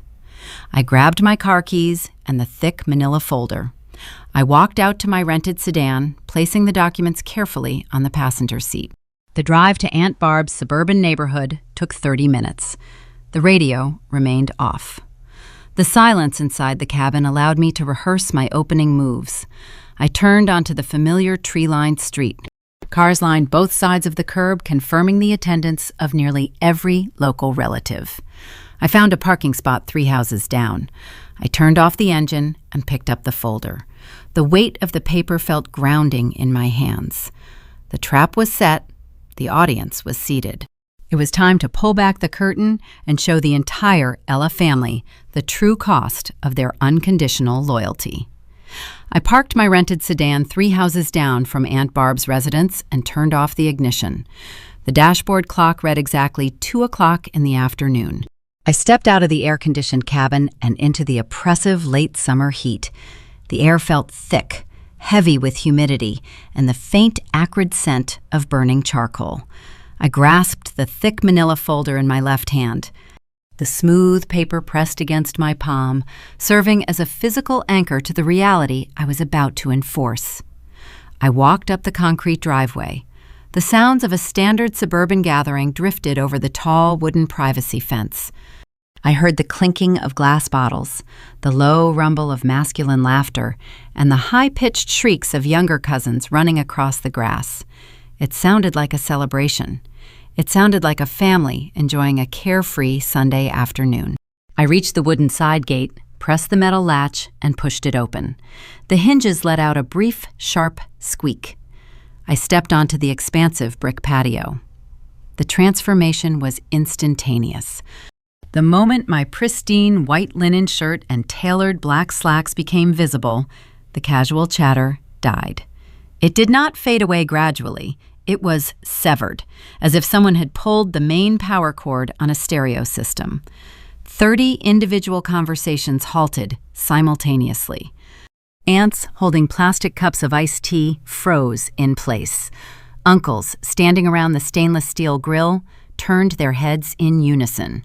Younger cousins, sensing the sudden, severe shift in atmospheric pressure, stopped running and retreated toward the edges of the lawn. 30 pairs of eyes locked onto my figure. The collective weight of their judgment was a physical force pressing against my chest. In any other era of my life, that unified stare would have triggered a severe anxiety response. I would have folded my shoulders inward, lowered my gaze to the brick pavers, and scrambled to apologize for whatever offense I had allegedly committed. Today, my posture remained rigid. My spine was straight. My chin was level. I looked directly into the crowd, scanning the faces of the people who shared my genetics but possessed none of my loyalty. Sitting at the direct center of the large rectangular glass patio table were the architects of this intervention. Susan, Richard, and Jason occupied 3 wrought iron chairs. They were arranged like a tragic Renaissance painting. They were the manufactured martyrs of the Ella family. Jason wore a plain blue polo shirt. He slouched in his seat, staring down at his hands resting in his lap, playing the role of the beleaguered son who had been cruelly victimized by a vindictive sister. Richard sat with his arms tightly crossed over his chest, his jaw set in a hard, rigid line, projecting the image of a stoic patriarch enduring an unimaginable insult. Susan sat between them, her hands clasped together, her face pulled into an expression of profound, manufactured sorrow. Before I could take 3 steps onto the patio, Aunt Barb detached herself from a group of relatives near the sliding glass doors. She marched toward me, moving with the purposeful stride of a commander executing a rehearsed battle plan. She flanked me on my right side, invading my personal space in an attempt to physically herd me toward the center table. "Lyra, sweetheart," Barb crooned. Her voice was loud enough for the entire backyard to hear. It dripped with condescending pity, the kind of artificial warmth designed to mask a direct command. "Sit down. We need to talk about this terrible mistake you are making." She reached out and placed a hand on my forearm, attempting to guide me toward an empty wrought iron chair positioned directly opposite my parents. The psychology behind her tactic was transparent. If I sat in that designated chair, I would be physically lower than the standing relatives gathering around the perimeter. I would be trapped in the focal point of their interrogation, forced into a defensive posture. I stopped walking. I planted my polished leather loafers firmly onto the brick patio. I looked down at Barb's hand resting on my crisp white sleeve. I did not speak. I simply stared at her fingers until the awkwardness compelled her to pull her hand away. I did not sit. Instead, I bypassed the empty chair and walked to the head of the long glass table. I stood at the apex of the gathering. I placed the thick manila folder onto the tempered glass surface, keeping my left hand resting casually on top of the sealed flap. Standing at the head of the table shifted the power dynamic. I was not a misbehaving child called to the principal's office. I was an independent adult presiding over a hearing. My refusal to take a seat disrupted their choreography. Richard uncrossed his arms, his brow furrowing in irritation. Aunt Barb fluttered nervously near the side of the table, unsure of how to proceed, since I rejected my assigned role in her theater production. Susan realized the visual narrative was slipping from her grasp. She needed to reclaim the emotional high ground. Right on cue, her eyes welled with moisture. A single, perfectly timed tear spilled over her lower lash line and tracked slowly down her cheek. It was a masterful performance, honed by 3 decades of practice. "We just wanted to help your brother get back on his feet," Susan cried. Her voice trembled, cracking at the precise octave guaranteed to elicit sympathy from the surrounding audience. "You have so much, Lyra. You have your beautiful house. You have your successful career. Why are you trying to destroy this family over a piece of metal?" The gallery of relatives reacted exactly as Susan intended. A low rumble of murmurs swept through the backyard. I heard Uncle Greg, a man who had borrowed money from Richard 10 years ago and never repaid it, mutter the word ungrateful under his breath. Thus, and Mark, who relied on Aunt Barb to fund his failed business ventures, shook his head in severe disapproval. I stood at the head of the table and observed them. I listened to Susan weaponize my hard work. She utilized my professional success as a justification for her theft. Because I worked 60-hour weeks, because I saved my income, because I purchased a home, she believed my assets were community property. She minimized a $35,000 vehicle, my sole mode of transportation to my patients, into a simple piece of metal. She framed the enforcement of criminal law as an attempt to destroy the family. They all bought the lie. Every aunt, uncle, and cousin standing on that patio chose to side with Susan. They chose to believe her fabricated narrative because it was the path of least resistance. Building Jason accountable required effort. Acknowledging that Susan and Richard were capable of committing a midnight burglary required confronting a dark, uncomfortable truth about the family hierarchy. It was infinitely easier for them to brand me as a hysterical, dramatic woman than to admit the golden boy was a criminal and his parents were accomplices. I let her cry. I let the fake tears flow down her face and drip onto the collar of her blouse. I let the extended family murmur their harsh judgments and shoot their venomous glares in my direction. I did not raise my hands to defend myself. I did not raise my voice to interrupt her sob story. I waited. I embraced the silence that followed her dramatic question.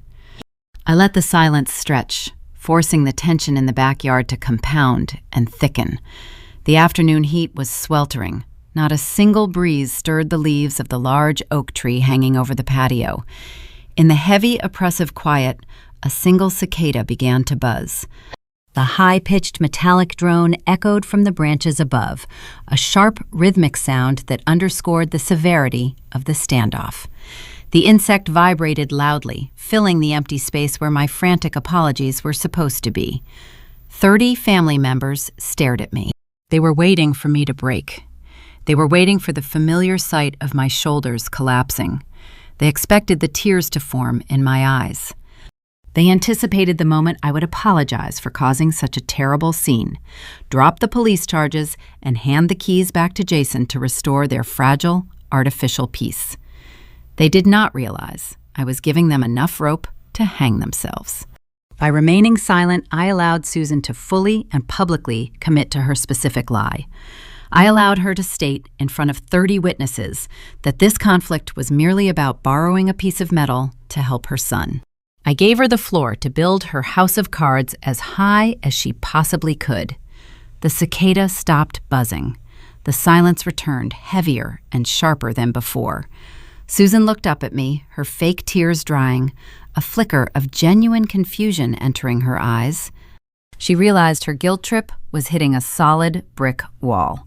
I looked at the weeping mother, the stoic father, the cowardly brother, and the gallery of enablers. My right hand moved toward the manila folder resting on the glass table. The time for silent observation had expired. The ambush was over, and the interrogation was about to begin. "Are you finished?" I asked. My voice carried clearly across the humid backyard. I did not yell. I did not allow any tremor of emotion to crack my syllables. I spoke with the clinical precision of a surgeon standing over an operating table, holding a scalpel, prepared to make the first definitive incision. The gallery of relatives remained silent. Susan blinked, her manufactured sorrow pausing as she processed my calm demeanor. She expected a defensive outburst. She expected a panicked daughter desperate to clear her name. She did not expect a composed woman acting as a prosecutor. I lifted my left hand. I grasped the thick manila folder I had carried into this ambush. I hoisted the heavy envelope a few inches into the warm summer air. Then I brought it down. The sharp slap of the thick paper hitting the tempered glass patio table echoed like a gunshot. The sudden impact caused the tall crystal pitchers of iced tea to shudder intensely in the center of the table. Ice cubes clinked against the glass walls. Condensation dripped onto the woven placemats. Several ants seated near the edge of the patio jumped, startled by the sudden acoustic crack breaking the oppressive quiet. I kept my hand resting flat over the top flap of the folder. I maintained direct eye contact with my mother. "You did not just borrow a piece of metal, Mom," I stated. My words sliced through the lingering humidity. "You did not ask for a favor. You broke into my house while I was sleeping in the adjacent room." A ripple of genuine shock swept through the assembled audience. Cousin Mark shifted his weight uncomfortably. Uncle Greg lowered his plastic cup of soda. The narrative they had been fed over the past 48 hours did not include a home invasion. Susan had curated a sanitized tale of a daughter overreacting to a shared family vehicle. I was introducing the dark, unvarnished reality of her actions. I opened the top flap of the manila envelope. I retrieved the first piece of evidence from the organized stack. It was the official incident report generated by the West Side Precinct. The document detailed the physical damage to my property. You used the emergency house key I gave you 2 years ago, I continued, ensuring my voice reached the relatives standing near the wooden fence. You entered my sanctuary in the dead of night. You walked into my private home office. You used a metal pry bar to force open a locked oak desk drawer to steal the spare key fob. I tossed the printed police report across the smooth glass surface. It slid past the sweating iced tea pitchers and came to a stop directly in front of Richard. That piece of paper outlines the property damage, I told my father. It classifies your midnight excursion as breaking and entering. Law enforcement officers documented the splintered wood and the destroyed brass tumbler lock. Richard's jaw muscles twitched. The stoic patriarch facade he wore mere moments ago began to show microscopic hairline fractures. He stared down at the black ink of the municipal header. He did not reach out to touch the document. Touching it would validate its existence. The murmurs surrounding the patio transformed into low, urgent whispers. Aunt Barb, who had been hovering near my right shoulder, took a half step backward. Her grand intervention was deviating wildly from the script. She had promised the family a tearful reconciliation. Instead, she was hosting a reading of criminal charges. But I was far from finished. The boulders were just beginning to fall. I reached back into the manila folder. I bypassed the GPS tracker logs. I needed the most devastating piece of evidence Marcus had acquired. I needed the document that elevated this entire ordeal from a local municipal dispute into the jurisdiction of state and federal investigators. I pulled out the high-resolution color scan. The bright white printer paper felt crisp in my fingers. "And you did not just give Jason a ride," I said, shifting my gaze from my father back to my mother. "You realized the police would eventually recover the asset because Jason could not legally insure a vehicle he did not own. You needed to make him the registered owner on paper before the authorities intervened." I took 2 deliberate steps around the edge of the patio table. I approached Aunt Barb. As the self-appointed matriarch and chief enforcer of family loyalty, she needed to see the undeniable proof with her own eyes. I needed the woman who organized this ambush to become my primary witness. "You walked into a Department of Motor Vehicles branch on Wednesday afternoon," I announced to the entire backyard. "You stood under government surveillance cameras. You handed a state clerk a duplicate title request and a transfer of ownership form." I held the document up for a brief second before dropping the printed forgery directly onto the glass table, right in front of Aunt Barb's clasped hands. "You forged my signature," I declared. The color drained from Susan's face instantly. The theatrical tears drying on her cheeks were replaced by an expression of pure, unadulterated terror. She recognized the blue ink. She recognized her own crude, shaky imitation of my handwriting. The secret she thought was buried inside a bureaucratic filing cabinet was now sitting on a patio table in plain view of 30 relatives. Aunt Barb leaned forward, squinting through her reading glasses at the scanned PDF. She saw my printed name listed as the seller. She saw Jason's name listed as the buyer, and she saw the distinct, jagged pen strokes on the signature line. Barb knew my handwriting. She also knew Susan's handwriting. The realization washed over the older woman, causing her mouth to fall open in silent horror. "That is not a misunderstanding," I stated, turning my attention back to the trio sitting at the center of the table. "That is identity theft. That is a federal felony." The impact of those words hit the patio like a seismic shockwave. The narrative Susan and Richard had carefully spun unraveled in less than 60 seconds. The sob story about a supportive mother helping her struggling son evaporated into the sweltering summer air. They were no longer the tragic martyrs of the Ella family. They were exposed as calculated criminals who utilized their daughter's identity to commit fraud. Richard turned ash white. His skin lost all pigmentation, matching the color of the crisp linen shirt I wore. The gravity of his situation settled over his shoulders, visibly shrinking his posture. He was a man who prided himself on his pristine reputation within his community. He was a respected neighbor and a reliable friend. Now, he was staring at a document that guaranteed his impending arrest. Jason pushed his chair back a few inches. He slouched even further, trying to physically distance himself from the toxic fallout raining down upon his parents. The golden child, who had happily accepted the keys to a stolen vehicle, was suddenly realizing the defensive shield his parents built around him was collapsing. The extended family stood frozen in a state of collective paralysis. Uncle Greg rubbed the back of his neck, his previous judgments directed at me, now turning into profound embarrassment. Cousin Mark looked away, unable to meet my eyes. The relatives who had readily condemned me just 5 minutes earlier were now grappling with the terrifying reality that they had been manipulated into participating in a cover-up. I looked down at Susan. She was staring at the forged document resting near Aunt Barb. Her mouth opened, but no sound emerged. The master manipulator had run out of scripts. There were no more guilt trips left to deploy. There were no more tears left to manufacture. The raw, undeniable truth was crushing her in real time. I stood at the head of the table, feeling a profound sense of vindication wash over my spirit. The anxiety that had plagued my childhood was gone, replaced by the cold, hard armor of empirical evidence. I had successfully dismantled their lie in front of the exact audience they intended to use against me. But as I looked at the trio of abusers sitting before me, I knew the interrogation was not over. The forged Department of Motor Vehicles application proved how they stole the asset.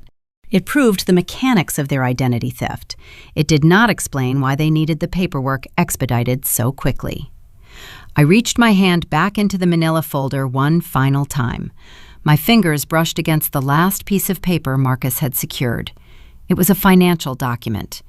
It was the ultimate, staggering revelation that would not only send my parents to prison, but would permanently shatter whatever fragile loyalty Jason still held for them. The crowd was already gasping for air, but I was about to plunge them entirely underwater. The B-plot was public knowledge, but the true depth of their depravity was still waiting to be unveiled. The patio remained suspended in a breathless vacuum. My aunt stood paralyzed over the forged state registry form. My mother stared at the glass table with hollow eyes. The extended relatives who had gathered to witness my submission were now unwilling spectators to a felony fraud exposure. I watched their faces process the gravity of the forged signature. They thought the climax of this intervention had been reached. They believed the forgery was the worst offense my parents could possibly commit. But I was not done. I kept my left hand resting on the manila folder. The thick envelope still contained one final piece of paper. It was the document Marcus Vance had secured late Friday afternoon from the municipal lien database. It was the crucial puzzle piece that connected the midnight burglary to the rushed government paperwork. I shifted my gaze away from my weeping mother. I turned my attention to the man sitting rigidly on her left. "You know what the most interesting part of the police investigation was, Dad?" I asked. My voice cut through the humid summer air.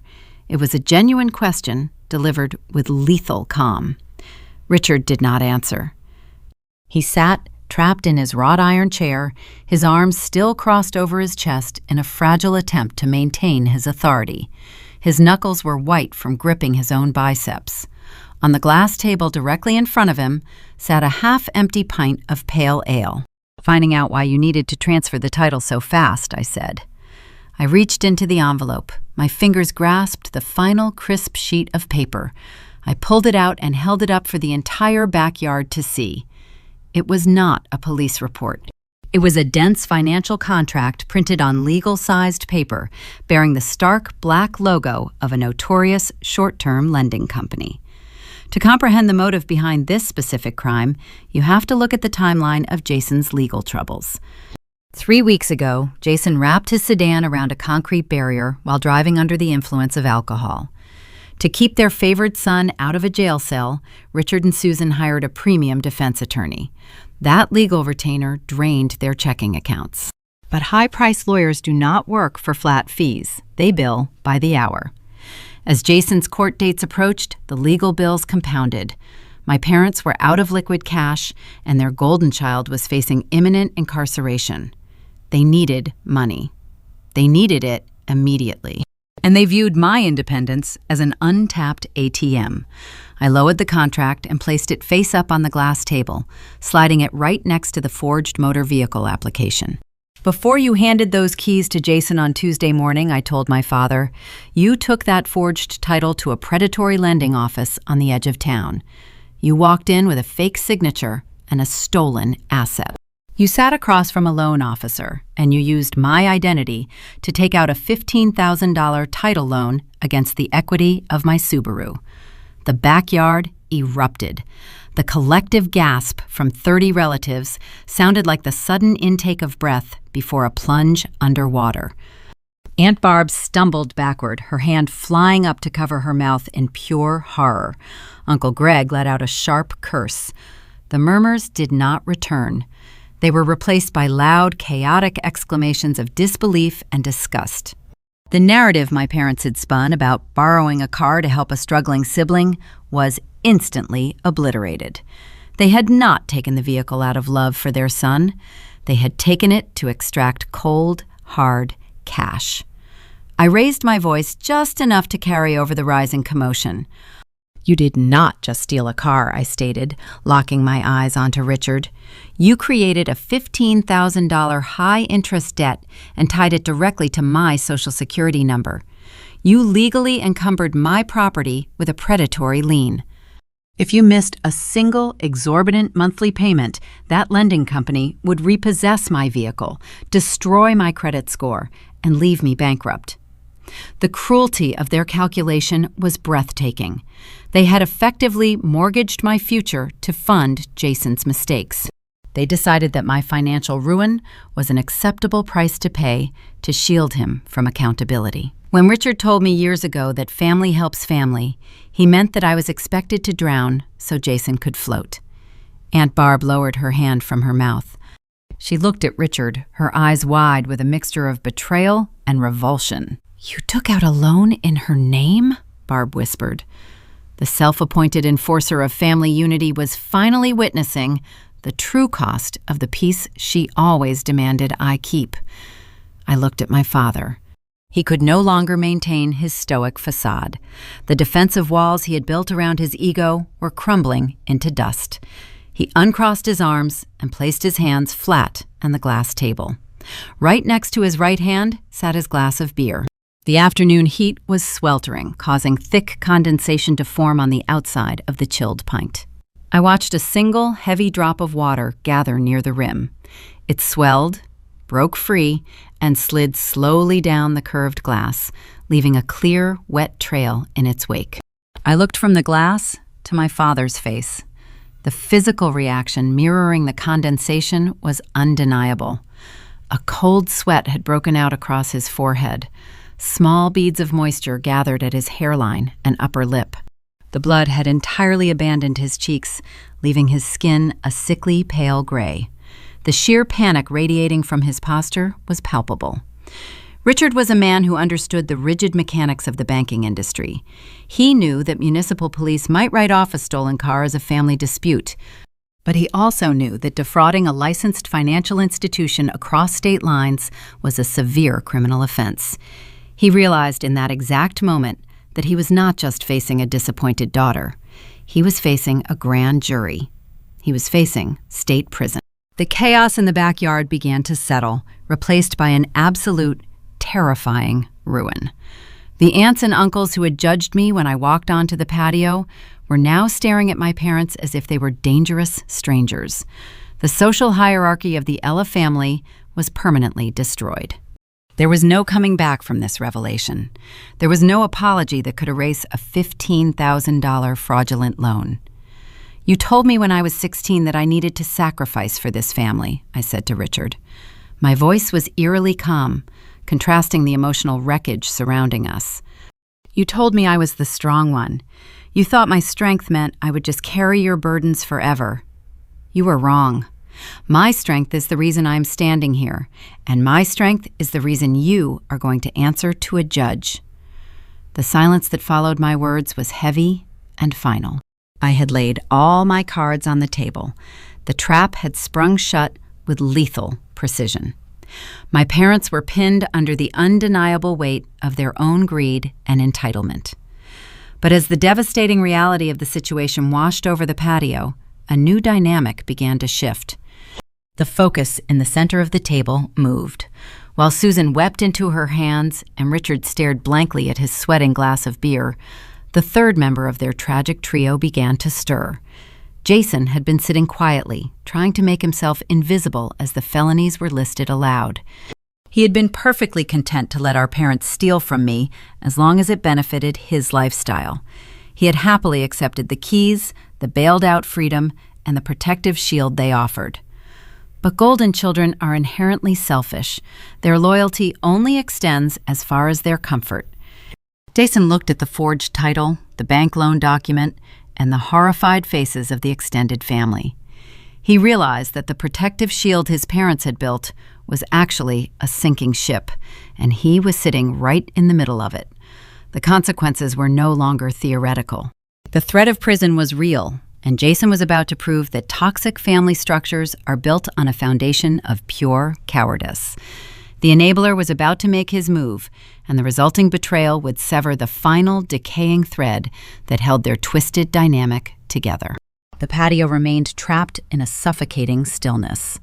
30 relatives stared at the $15,000 loan agreement resting on the glass table.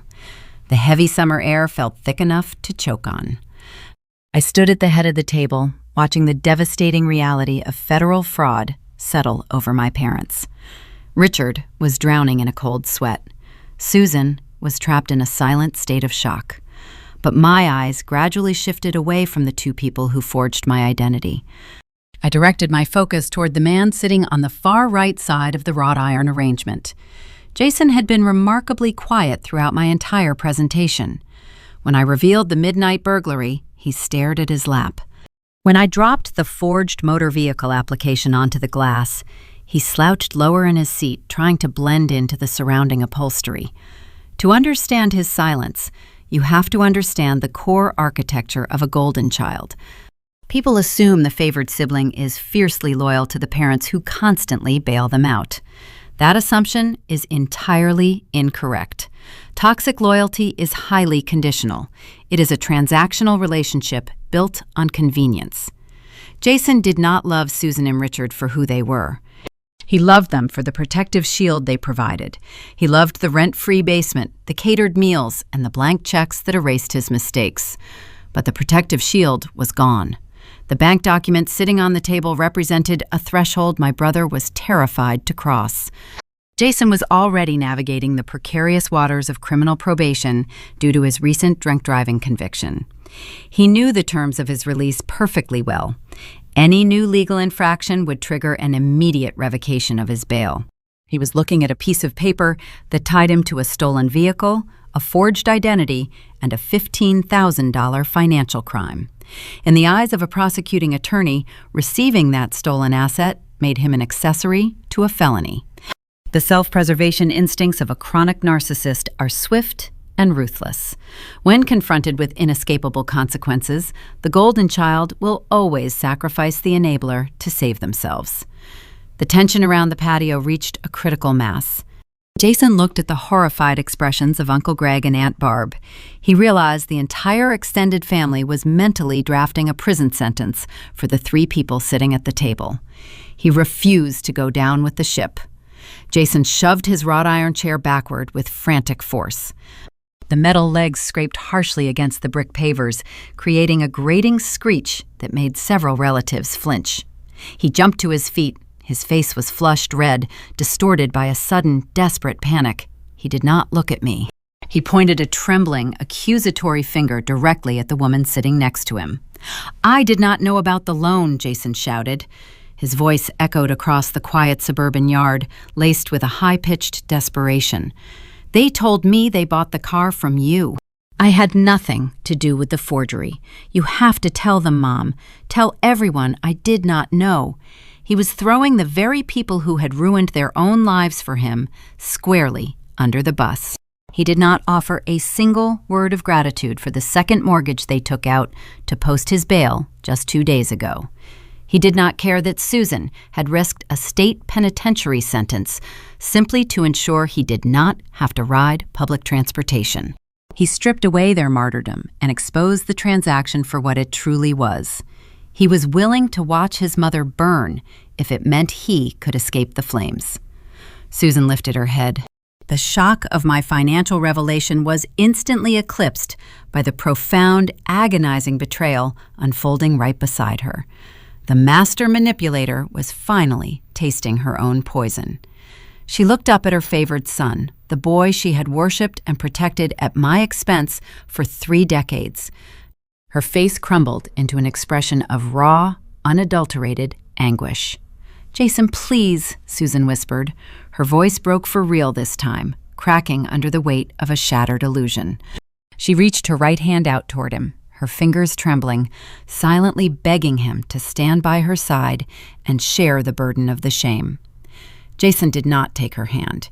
He physically recoiled from her touch, as if she were carrying a contagious disease. He took a hasty, clumsy step backward. His expensive designer sneakers rubbed against the rough brick patio stones. The movement produced a pathetic, high-pitched rubber squeak.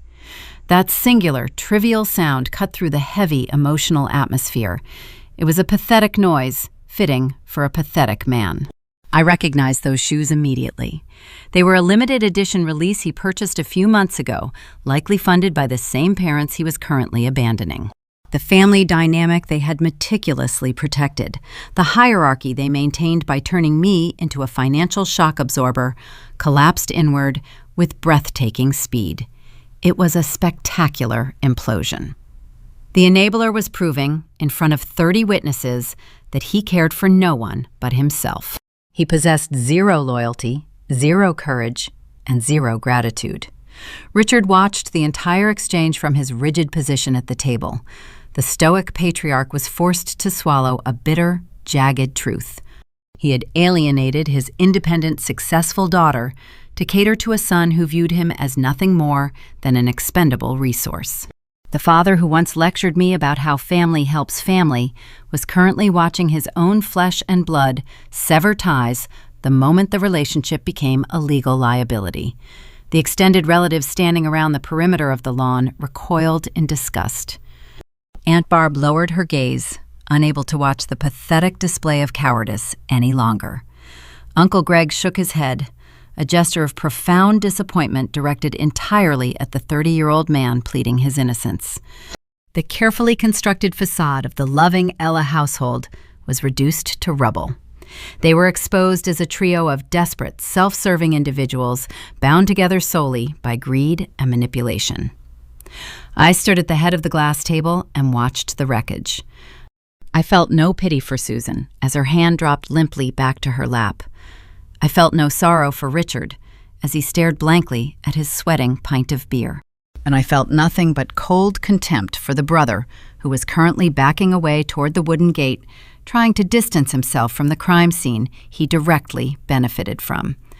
The severance was complete. The psychological chains that had bound me to their approval were shattered into microscopic fragments. I did not just close the ledger today. I burned the entire bank to the ground. They had mortgaged my identity to save a coward, and the coward had just left them to face the judge alone. Jason continued to back away, his eyes darting frantically between the manila folder on the table and the disgusted faces of our aunts and uncles. He muttered another frantic denial, turned his back on his weeping mother, and half-jogged toward the side gate, fleeing the backyard to save his own skin. He left his parents trapped at the center of the patio, surrounded by irrefutable evidence and a jury of their peers. I had delivered the truth. My role in this public theater was officially concluded.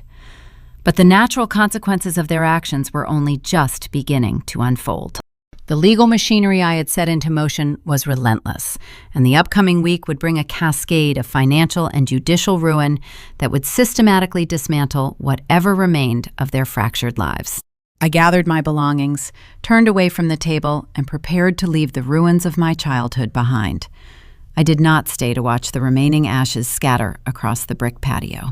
The grand intervention had collapsed into a crime scene, and my role as the lead witness was officially concluded. I turned my back on the wrought iron chairs and the paralyzed relatives, leaving the thick manila folder resting squarely on the tempered glass table. That envelope contained the blueprints of their impending doom, and I gifted the documents to them freely.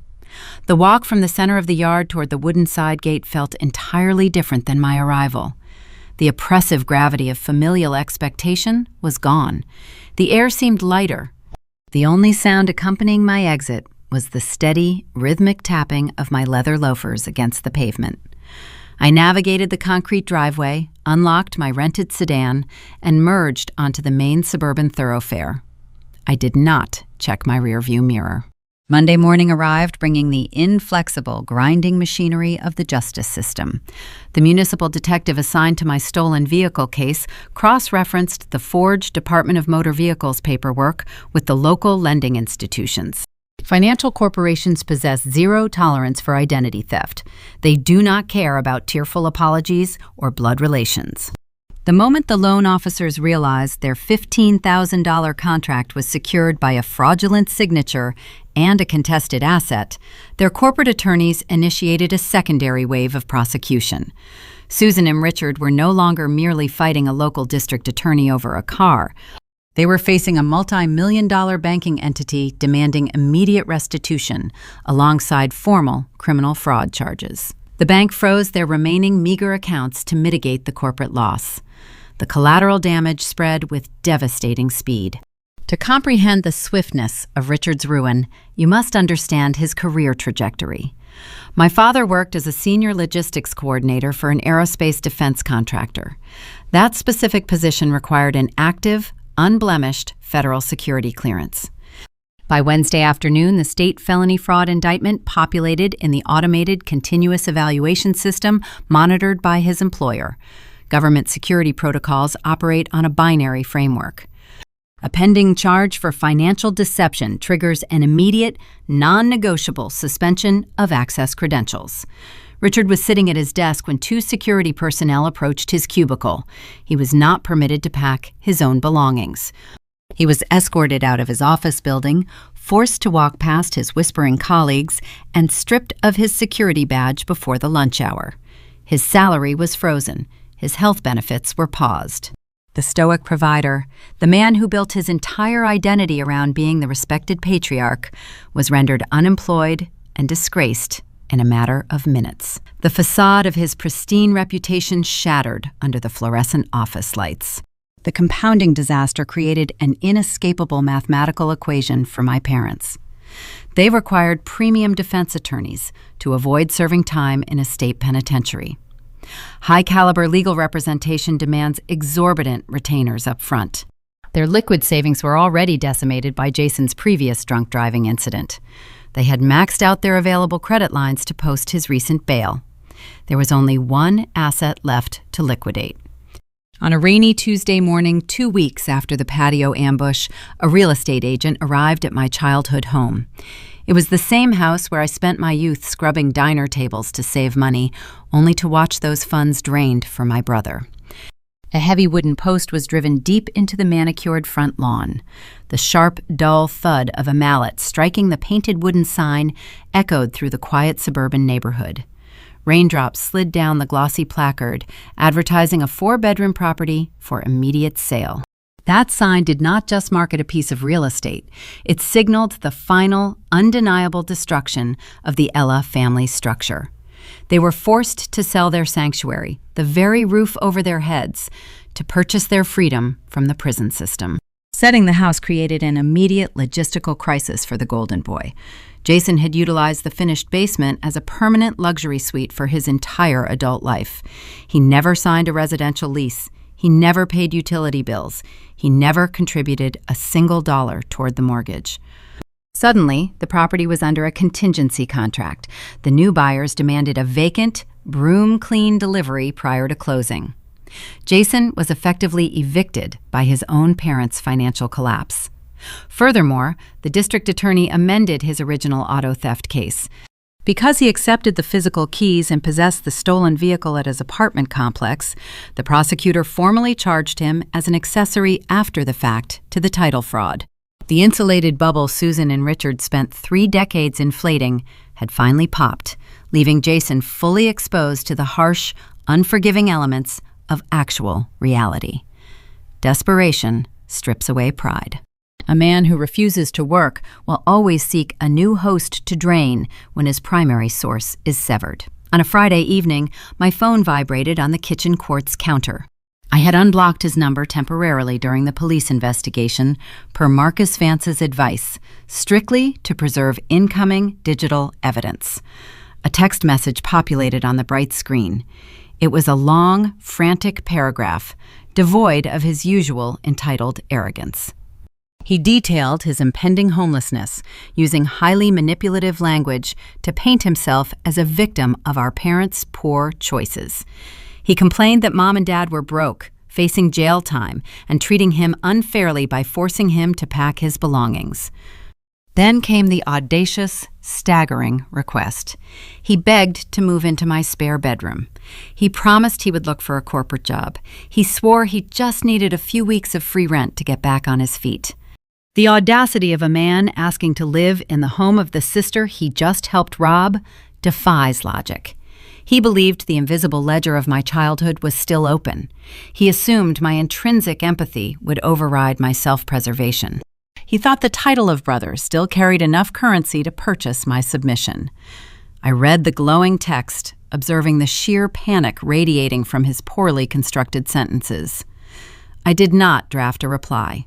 I did not engage in a debate about his living situation. I took a digital screenshot of the pathetic plea. I attached the image to a blank email and forwarded it directly to my attorney.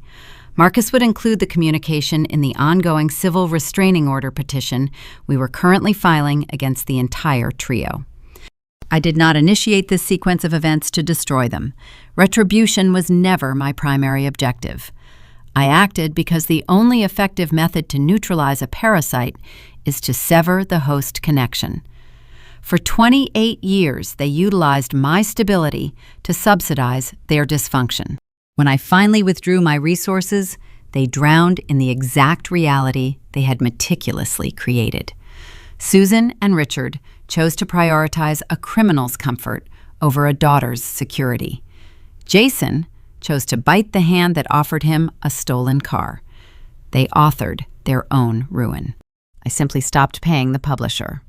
As the legal proceedings moved forward, casting long shadows over their futures, my own horizon began to clear.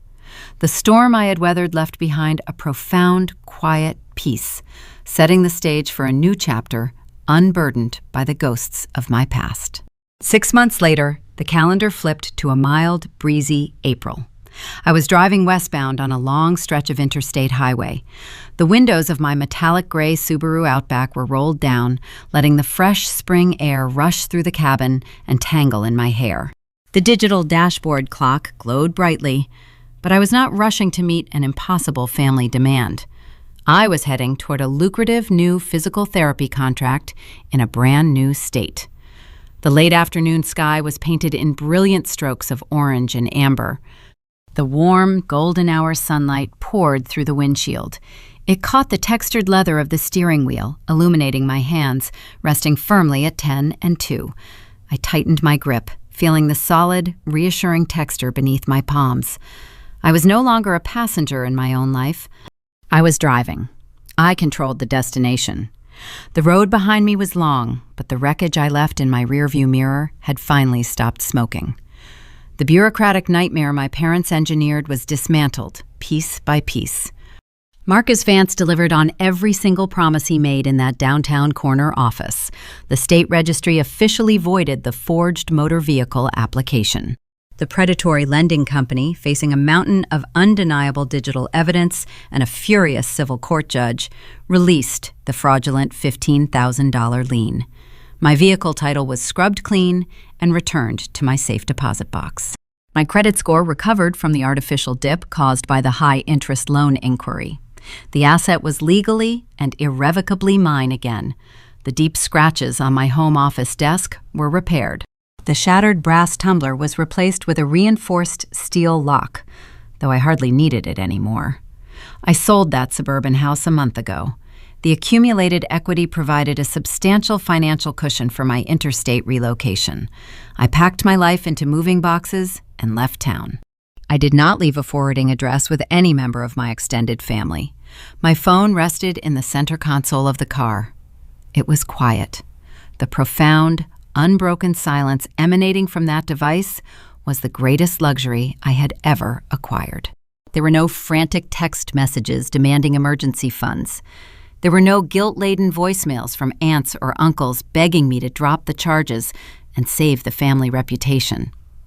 Aunt Barb tried one final intervention 3 months ago. She attempted to leverage a looming holiday dinner to force a tearful reconciliation. I simply sent her the public court docket number, detailing my parents' plea arrangement, wished her a pleasant evening, and blocked her number, too. The digital iron curtain I established on that chaotic Tuesday morning remained impenetrable. Susan and Richard accepted a plea deal to avoid the maximum state prison sentences attached to their identity theft and fraud charges. They received heavy probation, mandatory financial restitution, and permanent felony records that will shadow them for the remainder of their lives. The suburban house they prized so highly, the stage where they performed their manufactured martyrdom, was sold to a young couple to cover their mounting legal debts. Jason, devoid of his luxury basement suite and stripped of his lifelong enablers, was forced into a state-mandated halfway house as part of his own probation terms. The protective bubble they spent 3 decades fortifying popped, leaving them exposed to the rigid, unforgiving elements of the real world. They are currently navigating the exact hardships they spent my entire childhood trying to avoid. They are navigating it without my income to cushion their fall. As the highway stretched out before me, cutting through rolling green hills and dense pine forests, I thought about the profound shift in my own psychology.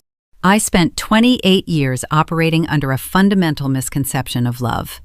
I used to think that being a good daughter meant setting myself on fire just to keep my family warm. I believed my inherent value was directly tied to my financial utility. If I paid the bills, if I absorbed the stress, if I quietly handed over my hard-earned savings to fund my brother's endless mistakes, I believed I would eventually earn a permanent seat at their table. I thought silent obedience was the only currency they accepted. I was wrong. True family does not hand you an itemized bill for your existence. True love does not require you to dismantle your own sanctuary to build a temporary shelter for someone else. When Richard told me years ago that family helps family, he was constructing a one-way street. He designed an exploitative system where the golden child extracted the resources and the scapegoat provided the manual labor. Breaking that cycle was the most terrifying decision I ever made, but it was also the most vital. People often confuse boundary setting with vindictiveness. They label it as a harsh, unyielding punishment. It is not. Setting a boundary is not revenge. It is basic survival. It is the deliberate act of recognizing your own intrinsic worth and refusing to let it be weaponized against you. If you are listening to this right now and you see fragments of your own life reflected in my story, I want you to hear this clearly. If you are the designated financial shock absorber for your household, if you are the emotional scapegoat constantly told you are too sensitive or too dramatic simply for requesting basic respect, you are not alone. And more importantly, you are not the problem. The toxic dynamic you are trapped in is not a result of your failure to be accommodating. It is the direct result of their failure to be accountable. They will use every tool at their disposal to keep you compliant. They will use guilt. They will use shame. They will use the curated memories of your shared childhood to anchor you to their sinking ship.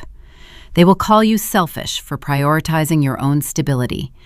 You do not owe them your sanity. You do not owe them your hard-earned assets. You do not owe them your future. The unwritten contract you were handed at birth, the one that designated you as the perpetual caretaker of their irresponsibility, is null and void. You have the fundamental right to tear that contract up. You have the right to walk away.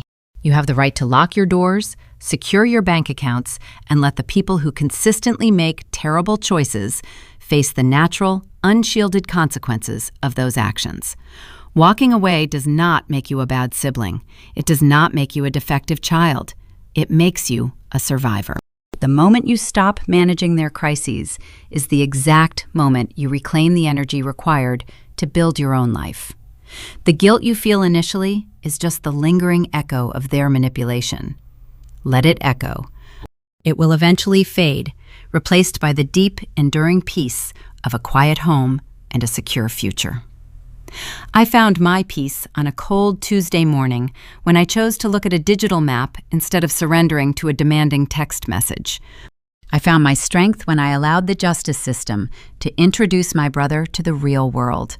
I built my vanguard, I laid out the empirical evidence, and I walked away from the wreckage without a single regret. Thank you for taking the time to listen to my story. If this journey resonated with you, if you have ever had to close the ledger on a toxic family member, please take a second to interact. Tell me in the comments section below, what was the exact moment you finally stopped being your family personal ATM? What was the breaking point that made you realize the cost of their conditional love was too high? I read the comments, and I know your shared experiences can help others find the courage they need to stand up. Please subscribe to Sophia Told Stories to hear more journeys of resilience and truth. Keep your keys close, guard your boundaries fiercely, and never let anyone steal your drive. To the parents watching this, the story of my stolen Subaru and the shattered Ella family is not merely a dramatic sequence of legal consequences. It is a mirror held up to the quiet, everyday choices that build or destroy a home. When you bring a child into the world, you are granted a temporary authority to guide them and shape their understanding of loyalty. But that authority has an absolute expiration date, and failing to recognize it will cost you everything. The most difficult psychological transition for any parent to make is recognizing when the child has become an independent adult with impenetrable boundaries. You do not own the property of your grown-up children. The moment they sign their own name on a residential lease, a bank account, or a vehicle title, their assets cease to be your emergency reserves. A daughter's hard-earned stability is not a communal well you can draw from whenever another branch of the family tree is thirsty. When you view your child's professional success as an extension of your own financial portfolio, you are not acting as a nurturing parent. You are acting as a creditor, aggressively collecting on a debt they never agreed to owe. Furthermore, creating a manufactured hierarchy of love within your own home guarantees the eventual destruction of every relationship inside it. Favoring one child will inevitably harm both. When you designate a golden child, perpetually shielding them from the natural, harsh consequences of their mistakes, you do not teach them how to survive in the real world. You teach them crippling cowardice. You teach them to sacrifice you the exact moment your protective shield becomes a legal or social liability, just as Jason did. Conversely, when you designate another child as the permanent shock absorber, demanding they shrink themselves to fund their siblings' comfort, you are actively teaching them how to sever the connection. You lose the favored child to their own entitlement, and you lose the reliable child to their own survival instincts. A functioning family is not held together by the mere biological accident of shared genetics. Respect builds lasting relationships. The independent adults you raised will only pull up a chair to your Sunday dinner table if they feel safe, valued, and seen for who they are rather than what they can provide. If you demand obedience through guilt, you will eventually find yourself sitting in an empty house, wondering why the children you sacrificed so much for no longer answer the phone. If these themes resonate with the dynamics operating in your own life, please take a moment to subscribe to Sophia Told Stories. We explore the complex, often painful truths of family relationships and human boundaries, and your continuous support helps bring these vital conversations to light. Leave a comment sharing your perspective on where the precise line between parental guidance and controlling entitlement is drawn. Look closely at the adult children standing in your living room today. They are no longer the fragile dependents who needed you to navigate the world. But independent equals deciding, day by day, whether you actually deserve a place in theirs. The ledger of their childhood is permanently closed, and the quiet, polite distance they keep might be the only warning you ever receive before the silence becomes permanent.